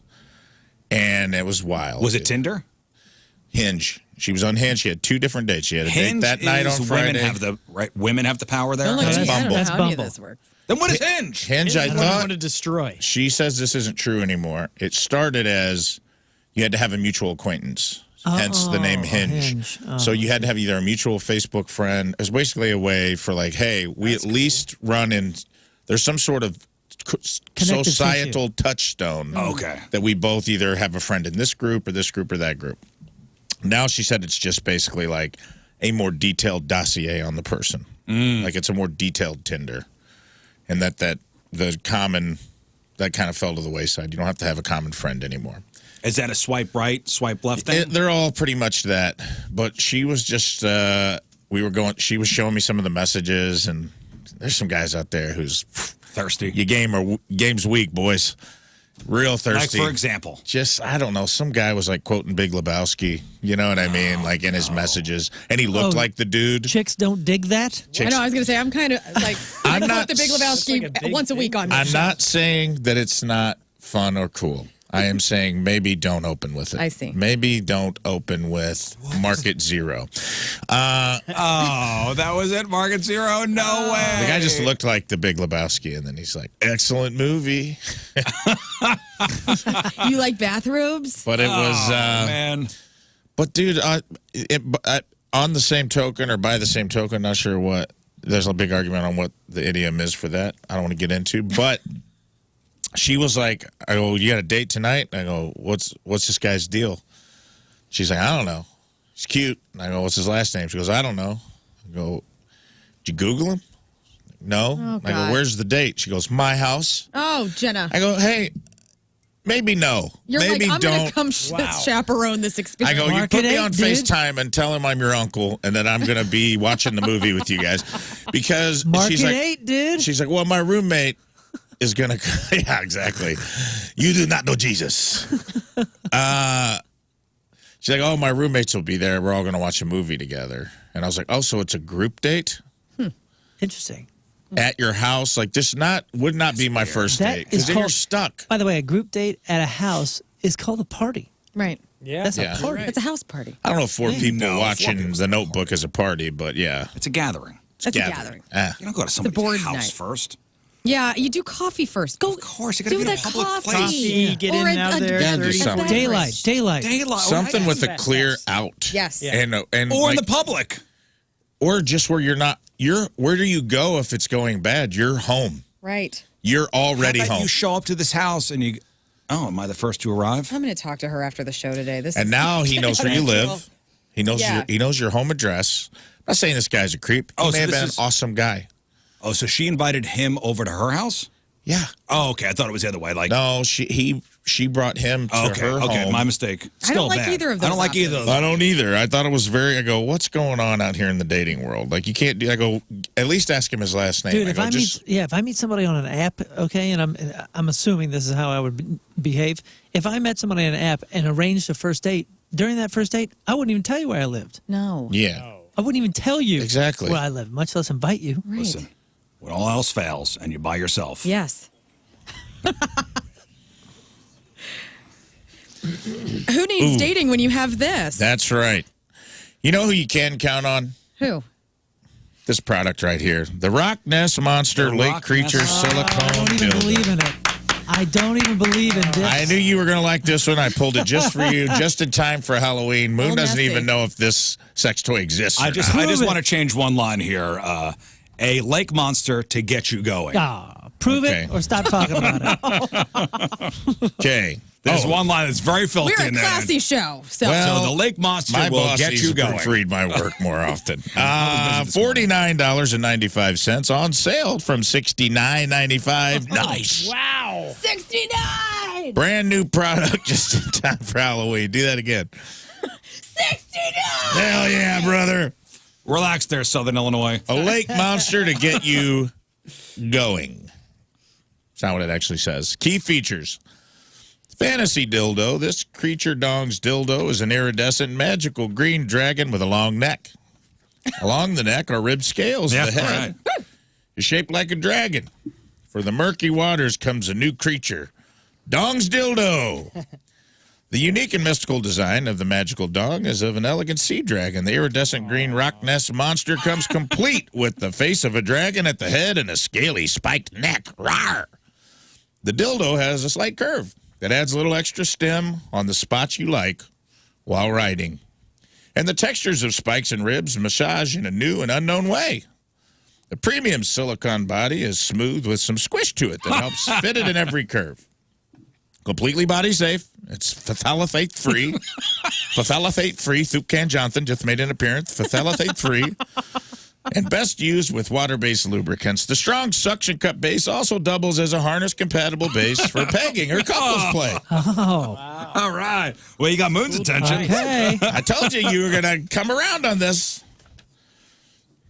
Well, Use it hands-free or with a partner in kinky cosplay and fantasy roleplay. After play, wash with warm water and mild soap and spray with a toy cleaner and let air dry. Imagine, at twilight, the sun hits the water just right. You're boating out on the water and you know you should return. But the way the water glitters and the sun sets is too beautiful and you've stayed out later than you should, Moon. You know these waters aren't supposed to be... You know there aren't supposed to be mysteries and surprises, but a strange fog has rolled in, and now the mists hang heavy and low over the water surface. You see a ripple in the water, and the hair on the back of your neck stands up. Something bumps the bottom of your bottom and rocks it so you nearly fall over. Panicked, you grab the oars and begin to paddle back to shore. It's too late! Another bump, and you've fallen into the water, Moon. As you grasp for breath, your arms and legs thrashing to keep your head above water. There he is! Moon's in the water! Moon's in the water! That's the proof. Something wraps around you. Instead of drowning you, a head lifts up out of the water and looks you right in the eye. Your heartbeat speeds up and you stop breathing, terrified. It holds you right above the water, and then the head disappears and you look around frightened and confused, wondering where it went. Then suddenly you feel teeth ripping at your clothing. And before you can stop it... I don't think I can say that on the radio. I just want Thriller to start. Before you This can is like stop it, Vincent Price I've been beginning. edited. You want to stop it, but every ridge and bump shocks your body with waves of pleasure. Oh my God. Moon, you are the latest victim of the Rock Nest Monster, and you love it. Wow, what a review, dude. Wow. She's very specific to you for some reason, Yeah, which I that's- thought that was was weird. wild. Yeah, You you got love the rocked. Loch Ness Monster. You got rocked, brother. I believe. He's a believer. And guess what? I have no reviews to read because this is a brand new Brand toy. new. You could be the gosh. first person to buy and review the Rock Nest Monster. Let us know how it goes for you. There you go. The Rock Nest Monster on sale. By the way, over the weekend at a remote, I had a guy bring me a dong. And What? Well, that's not weird or creepy well, at all. No, Huh? no, it's a Vietnamese dong coin. Oh, okay. He goes, "Here, have my dong," and I go, "This is random." I had Oh, no the idea currency, the dong. currency, Yes, the dong. currency, the dong. Oh, I've been trying to pay for stuff with dong for a long That's time. not as exciting. Very exciting. Very hard to do. Different value in different places. Yeah. The electric company does not like me on the premises. All right, let's take a break. Hopefully, we'll have Hansen on the phone after the break. All right, ladies and gentlemen, welcome back to the show. And joining us on the celebrity line, the one and only Chris Hansen. Good morning, Chris. Good morning, Hansen. guys. Morning. How you doing? How's everybody? Dude, so good now that you're on the phone. Yeah. Excellent. Thanks for having me. I binged your podcast over the weekend. I had a long drive from South Bend to St. Louis. It was a 6-hour drive, and I listened to about 13 or 14 episodes of the Predators I've Caught with Chris Hansen podcast. Excellent. And you can't listen to too many of those in a row, Chris. You get bummed out. You get bummed out. Well, I try to use a little bit of dark humor there and a little bit of behind-the-scenes storytelling, so it's not all, just intense. But what I find interesting about that is that it gives me a chance to actually go back and examine these cases because so much of the confrontation and the actually, being on site doing the stings, it goes by so quickly that you do the best you can and you get into detail, but you don't always have the time to really dig into the story. And this gives me the opportunity to do that. So it's pretty cool. Well, I do like the, hey, where are they now kind of aspect Oh, yeah, exactly. of the podcast. And, some have turned themselves around. Some have, stayed in trouble, and it's just interesting to find out. Now I reach out to each and every one of them. I've got some who are going to do interviews with me in the near future, which will be interesting, and some, as you can imagine, just aren't that pleased to hear from me. No. In fact, when we were talking about you last week, saying you were to call in on Monday, we played the Marvin You're Naked episode. On the, a classic. A classic. A Predator classic, yeah. One of the more classic To Catch a Predator episodes. And, hey, where is Marvin now? On the podcast, you explained that he was deported. Yes, exactly. So he went back to his country, one of the island countries. I'm trying to remember exactly. Trinidad, that's exactly right. And he, I believe, was working in a pharmacy the last I checked. Good time for a follow-up on him. Yeah. So that was the episode. If you don't know, it was when he took his clothes off basically before he got into the kitchen, and you didn't even wait for him to take a seat. You didn't even get to say your famous line. I didn't have time because he was moving so quickly. He had seen the decoy, down the hallway from where he came in. This is during our thing in Fort Myers, Florida, and he was so excited. The decoy went into a room off the living room where I was with my monitors and my security guy, Ronnie Knight. And literally, before I could go out and confront him, he had his hand on the doorknob trying to get in to approach the decoy. And he's naked. And so I, signaled for him to walk back to the stool the kitchen set up, and I had a towel blanket there. So why don't you wrap yourself up in this, and we'll have a little conversation about it all. Well, and I didn't know this little detail about it, though. He was in an aroused state and ready to go. Yeah, it was all happening. It was a lot to manage as a reporter to get all control that situation. It's a little busy there. Chris Hansen, did you ever get attacked by any of these guys? Never. I've had a couple situations where I thought, look, this guy is tensed up. He's potentially going to do something. I'm out of position. But in every case, I've been able to diffuse it and to, kind of maintain control of the situation. It's set up, from the very beginning. We set this up so that I would have some protection. There'd be a barrier. We had security. Now, including the episodes that we do for the new streaming crime network, True Blue. We've got about 50 new episodes up right now. That's right, True Blue. That we've done last year. Yeah, it's really, people should check it out. It's really taken off, and it's what that's done for us is, allow us to have our own network, essentially, like Netflix for crime, and we do all the Predator investigations, all our other shows and stories, and we've got about a dozen documentaries in the works, so it's great. But, we set this up so it can be about as safe as it possibly could be. I mean, obviously, the fact that it's a little edgy and you never really know, that's part of what draws people into it, Right. It was easy. Everybody could do it, Yeah. Chris, Rafe here. I got a question for you, pal, if you don't mind, because it's very surreal for me. I actually knew someone. What? I was in the Army with a guy who was on. Really?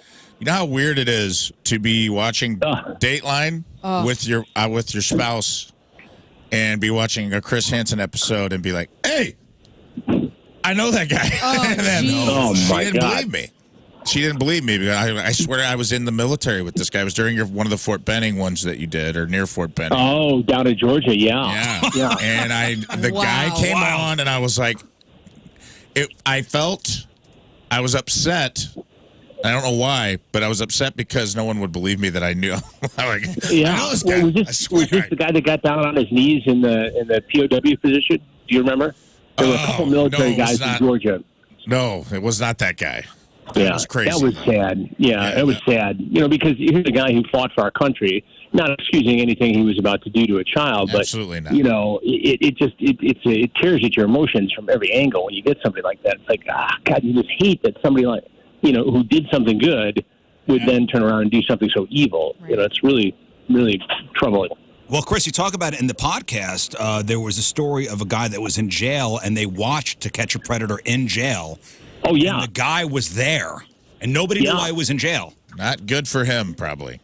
Yeah, well, it was not good for him. Actually, you're talking about the case of the rabbi who surfaced. Rabbi David Kay. David Kay, who surfaced in our investigation in Herndon, Virginia, outside of Washington, D.C., came in for a 13-year-old boy. Now, this was our second investigation ever, and this was before we collaborated with law enforcement. They had law enforcement, right on the scene with us. So cases were made after the fact, including the one against David Kay. The FBI arrested him and charged him, and he ended up doing, like 6 years in federal prison. And during that time, the inmates in the TV room were watching To Catch a Predator. And, we used to do the expanded versions of the original shows on MSNBC called Predator Raw. And his episode came on, and the guys started looking back and, wait, who? Wait, what? And they figured out it was him. And apparently he had kind of a rough go after that in the federal prison. We workshopped that Predator Raw name at all before we put... Predator Raw. Yeah. Holy moly. Yeah. Not good for him. No, it was not. And here's a case where, you would think that somebody, would make the mistake, do the time, seek the treatment, and follow all the probationary guidelines. But he's been back in and out of trouble at least 5 times since he was arrested, and this is, 17, 18 years ago. Yeah, and this is a rabbi who would counsel young people.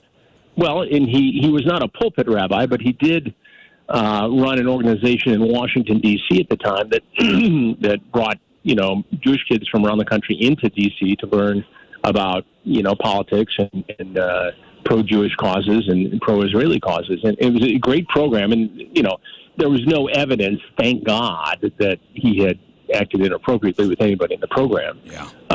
And I had talked in depth with the attorney for the group at the time, and it's a great group, and thankfully he wasn't harming anybody in that group, but he sure was out to harm a 13-year-old boy that day when we caught him. It was amazing to think about the first investigation you guys did, which was out on Long Island. Yeah. You would talk to them, and then they would just leave.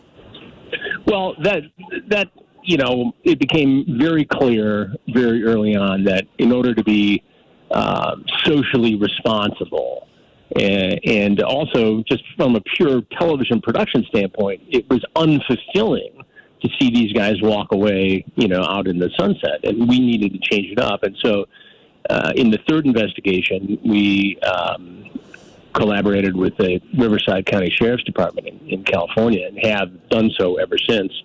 And in fact, now on the new investigations, we call them Takedown with Chris Hansen on True Blue, we have probably a dozen different law enforcement agencies around the country, and we rotate in and out of those areas and do the things with them. And it's very successful. You still get, the moment of confrontation. You still get the backstory. You still get the transcripts.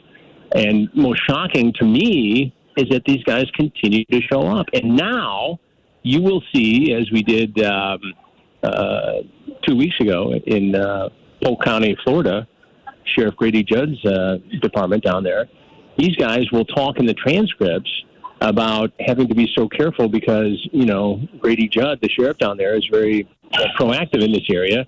And, I don't want to have Chris Hansen tell me to take a seat. This is in the transcript. And these guys still show up. 20 years in February, it'll be 20 years since our first investigation. I thought in the beginning we'd do 2 or 3 and that would be it. Who would possibly show up? And today we have, people who continue to show up. And I liken it to being a heroin addict. If you tell a heroin addict there's a 20% chance there's going to be fentanyl in the heroin, they're going to roll the dice and take that chance. They need the heroin.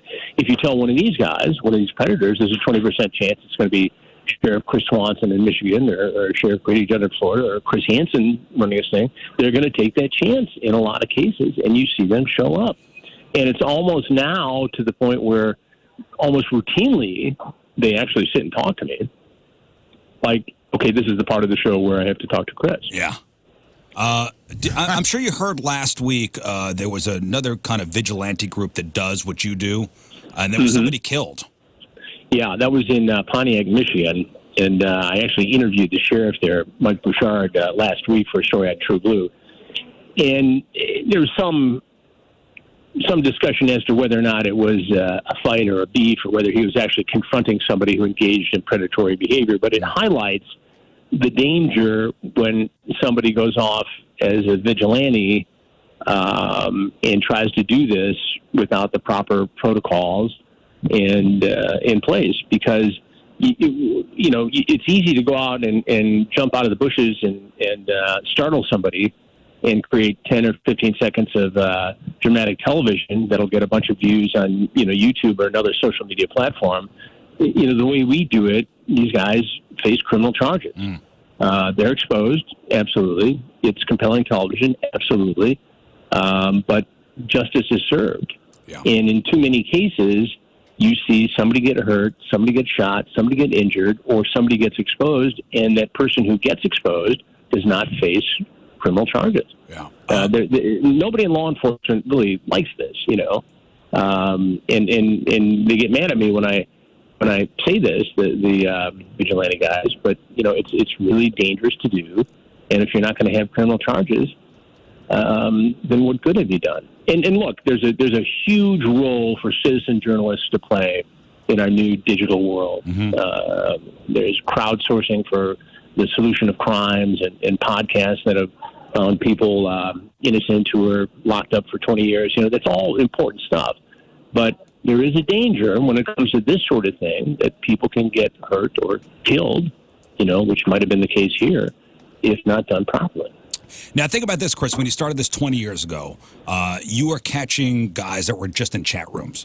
Now, you have Facebook and you have Snapchat. You can't even keep track of it all. What advice would you give parents about social media? I think you have to have an age-appropriate discussion very early on. The very moment that your child is on social media, it starts with there are adults on social media, on the internet, who like to trick kids. Kids don't like to be tricked, and it starts there. And you have to ramp it up and monitor what they're doing and who they're talking to. It is alarming how many cases we've reported on across the country where the contact is started on a social media platform we think is relatively safe. Instagram, for instance, where, they should be chatting with their friends and sharing photos. But, the predators know this. And we used to be able to catch them all in, 3 different areas on, MySpace, chat rooms on AOL and Yahoo. Well, today, you can't even keep up with the number of social media platforms upon which adults can reach out to children. And so while it's more diffuse and harder to find people or harder to catch people than it was 20 years ago, there's more activity, I would argue, now than ever before. What platform would you say is the most dangerous for kids? It's hard to say. I mean, each one of them has the potential of being dangerous. But anything where, a chat can disappear, anything where it's hard to monitor, anything where, there's no verification of the individuals engaging in the chats, that all creates an extra level of danger. But each one of them, there's a horrible case up in Genesee County, Michigan, near Flint, where a 12-year-old girl was lured out of her family's home and taken to a hotel and abused in all kinds of different ways. And they found the guy down in Florida, but he had created this relationship with a 12-year-old girl from his computer down in his mother's house in Florida, flew up and engaged with this young girl. And again, in a space that should be pretty safe on Instagram. Man, it's scary out there. Well, it is. And the other thing we're working on, and we've got a big documentary coming up that we're producing at True Blue, is this sextortion issue, where the young men are being tricked by con people, half a world away in Western Africa or Eastern Europe to send, sexually explicit photos of themselves, and then they're blackmailed. And in their 15, 16-year-old minds, they can't see their way through it, and they end up committing suicide. It's horrible.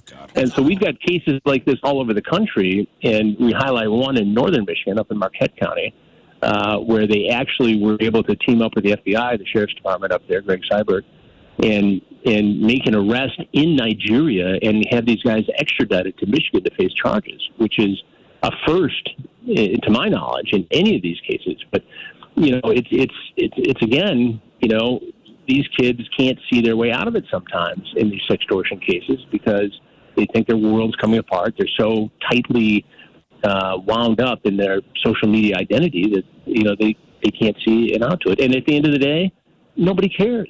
They didn't need to do this, and it's all the good kids who are doing it because they're afraid their image has been ruined. So, what we do with these stories is we try to take people inside the commission of a crime and let them experience it and get inside the mind of a predator and, hear the voice of the victim and hopefully help people not to become victims of predators, whether it's, these cases or financial crimes or any of the other stuff. Well, plug the network one more time. It's True Blue. True Blue, it's TRUBLU. You can get all the information. Watch trueblue.com. We've got our fast channels coming out later this month. We've got multiple documentaries that are going to be on True Blue and other platforms as well. So it's an exciting time. We've been up about 10 months now, and we're getting ready to take it to the next level. So I'm very excited. It's nice to own the content, own the distribution of the content, and do what I know people want to see from me and my team. And also listen to the Predators I've Caught with Chris Hansen podcast. Yeah. Each episode's like 20, 30 minutes long. It's very good. Yeah, and in fact, I'm going to head to the studio in about an hour and do the next episode. So, well, there he is, the great Chris Hansen. We appreciate you taking the time. Thank you for having me. Always a pleasure to be on at St. Louis. All right, there he is, Chris Hansen. Everybody, thanks, Chris. All right, welcome back to the show. Last thing, let's do sports. All right, Moon, what do you got? Sports presented by DraftKings, the Casino Queen. Think you know football? Bet on it at DraftKings, the Casino Queen Sportbooks. Let's see. Yesterday, the Blues assigned 4 players to AHL affiliate Springfield and waived another 4, trimming their roster to the necessary 23-man group before today's deadline of 4 o'clock. We got forwards Bolduc? How do you say that? BOLDUC. Sent down? Yes. Oh, who cares who was sent down? But when's opening day? All right. Opening day is Saturday. There we go. Yeah, we got forwards Kyrou, Thomas, Shen, Buchnevich, Saad, Hayes, Kapanen, Vrana, Toropchenko, Blaze, Neighbors, Alexandrov, and Sundquist. Defenseman Falk, Krug, Pareko, Letty, Scandella, Bobby Bortz, Bortuzzo, Tucker, and Perunovic, and Bennington and Hofer will be the goaltenders. St. Louis City SC midfielder Indiana Vasilev is among 23 players called up to the U.S. Olympic team training in Phoenix. That's super cool. It's the first step in preparations for the 2024 Olympics. The team will play 2 matches while in camp against Mexico on Wednesday and then against Japan on October 17th. While City SC will be training this week, it does not play again until October 21st. So Vasilev shouldn't miss that game. Is that the start of the playoffs then? Or they still got regular season? No, that is the last. Is that the last one? We might have 1 or 2 matches left. I think that. Whatever. End of the season, or regular season ends at the end of October. That might be the second to last or the last one. Olympics men tournament is an under 23 event restricted to players born. Get this, after January 1st, 2001. Teams are allowed to use 3 overage players, by the way, so that'll be interesting. Baltimore Orioles and Texas Rangers fans may have gotten a bit more than they bargained for at Camden Yards on Saturday during the American League Division Series Game 1. A man wearing a tiny piece of clothing ran out onto the field during the 8th inning and was immediately tackled and taken off by security and police officers. The most interesting part of the darn near streaker. What was he wearing? He was a tiny little bikini. Loincloth? And the little loincloth said, "Virginity rocks." My people. Nice. Emblazoned across his groin is how it read. Same guy. You're naked. Let's go. Yeah, let's go over to the Pick'em Challenge. Currently, All right, here we go. we are in the lead team-wise by 2, 37-35, leading our team. Myself with 9. Look All at right, you baby. go. In second place, Rafe with 8, Yeah, crushed it, guys. followed by King Scott with 7, What's that? and Lern with 7. Where am I? And Rizz was 6. Oh, no. You all 3 have the Packers. Fire up the film because your ass is getting When do we shot go tomorrow? Why? Because The game we hasn't been normally do it played? on Tuesdays. He You didn't are wear the gun right happy, pants. What man. kind of You pants love have? shooting the Oh, shit. he hates it. The man What lost. pants do you have We on? normally do it on Tuesdays. Only when Monday matters. Is he wearing cloth pants? You want to be a dick? All right, Let's let's go, go. Dick. How be a dick? did you Let's turn do it. you losing on me? Because normally it's done on Tuesday. no but if you normally- wanna- normally we there's- do it when there's you normally lose. when I say there's normally. We're going to play Do It Bitch tomorrow. I can't wait. I'm not going to shoot you. He's upset. No, you don't get to yell at me. Upset. No. No, we got to do it now. Let's do it. Well, somebody else can shoot him. He's ready. You write it, I'll read it. We're going to do it Don't live. write it. No, you don't get to yell at me and then have me. Give me the gun, No, I'll shoot yeah, him. let her shoot you. We'll see what happens. Yeah, wait, she's dude. a good aim. She's good aim. No. No, give it to him. Give it to him. Give it to him. Why? Oh, he's fired It's up. not Dude. nice to Take be- a seat. Moon, just take Hey, it. Take can it. we not- Moon, take it. Take a seat, Lern. What? This Hit is it, Lern. Moon's job. I'll fill the Hit it, dead Lern. air. No. 3, 2. No, that's not the right. Okay, hit it. This is not right. Did you miss? It didn't come out. Oh, Well, no. now you know how it Oh, feels. man. Okay, it was not. It was. I just handed it over. You yelled at me. All right, here we go. Don't yell at me. Stuff that's not supposed to be done. Go. We're doing it tomorrow. Oh, Damn it. Stop all that pointing excitement. at me. Give me the whip. You need to hold it like scissors by the, what If is you're it, gonna the shoot barrel? me today, which is fine, make sure the gun's ready to go. You said it wasn't fine. I would have had it ready. I think we all should take Finish a up, hit. please. I'm Moon, and that's your sports because Rizz is a sore loser. Screw you. Boom goes the, no? No. Okay. Boom goes the goes the dynamite. No. I got to yell. Hey, Harry Carey here. I bang doggies. The Blues start Thursday. Hey, by the way, let's finish this. Right now, their team is down by 2, and all has the Packers. 2 of us have the Raiders. 3 of us have the Packers. Meaning, if the Packers win, it's tied overall. And we'll see, I guess, with the tiebreakers and however the system shakes it out. If the Raiders win, myself and Rafe, we gain another point, and the team definitively win. wins. So Definitively we're rooting for the wins. Raiders tonight. Yes. Absolutely. Everybody, I thought I'd say that in my life. let's but go yeah. Raiders. All right, that's it. Good. That's it. One final break. We'll come back and wrap her up. All right, that is it for us. Donnie Fandango is next. I do want to thank, first off, Chris Hansen. Thanks for calling in. Yeah. It's beautiful. Also, Trimlight Southeast Missouri. They're sponsoring my head this week. Trimlight, an innovative patented lighting system that allows customers to have permanent exterior lighting professionally installed on their homes and businesses, eliminating the hassle and worry of hanging Christmas lights or holiday lights ever again. Trimlight Southeast Missouri made a generous donation to the Song Society. So cool. Thank you, Trimlight. TrimlightSemo.com, TrimlightSemo.com. And if you want to get one of our heads sponsored by your business, just send us an email. RizShow1057thepoint.com. We'll forward it along to the powers that be. The right people. Like Rafe's big head is available. Yeah. Yeah. How'd you get twice the head for Yeah. the same price? Well, that's a good deal. So wear your hat all week. It'll be on camera. We'll give your business a couple plugs a day. All right, blog and podcast, all there from 1057thepoint.com/Rizz. Today's podcast title is Chris Hansen says his famous line.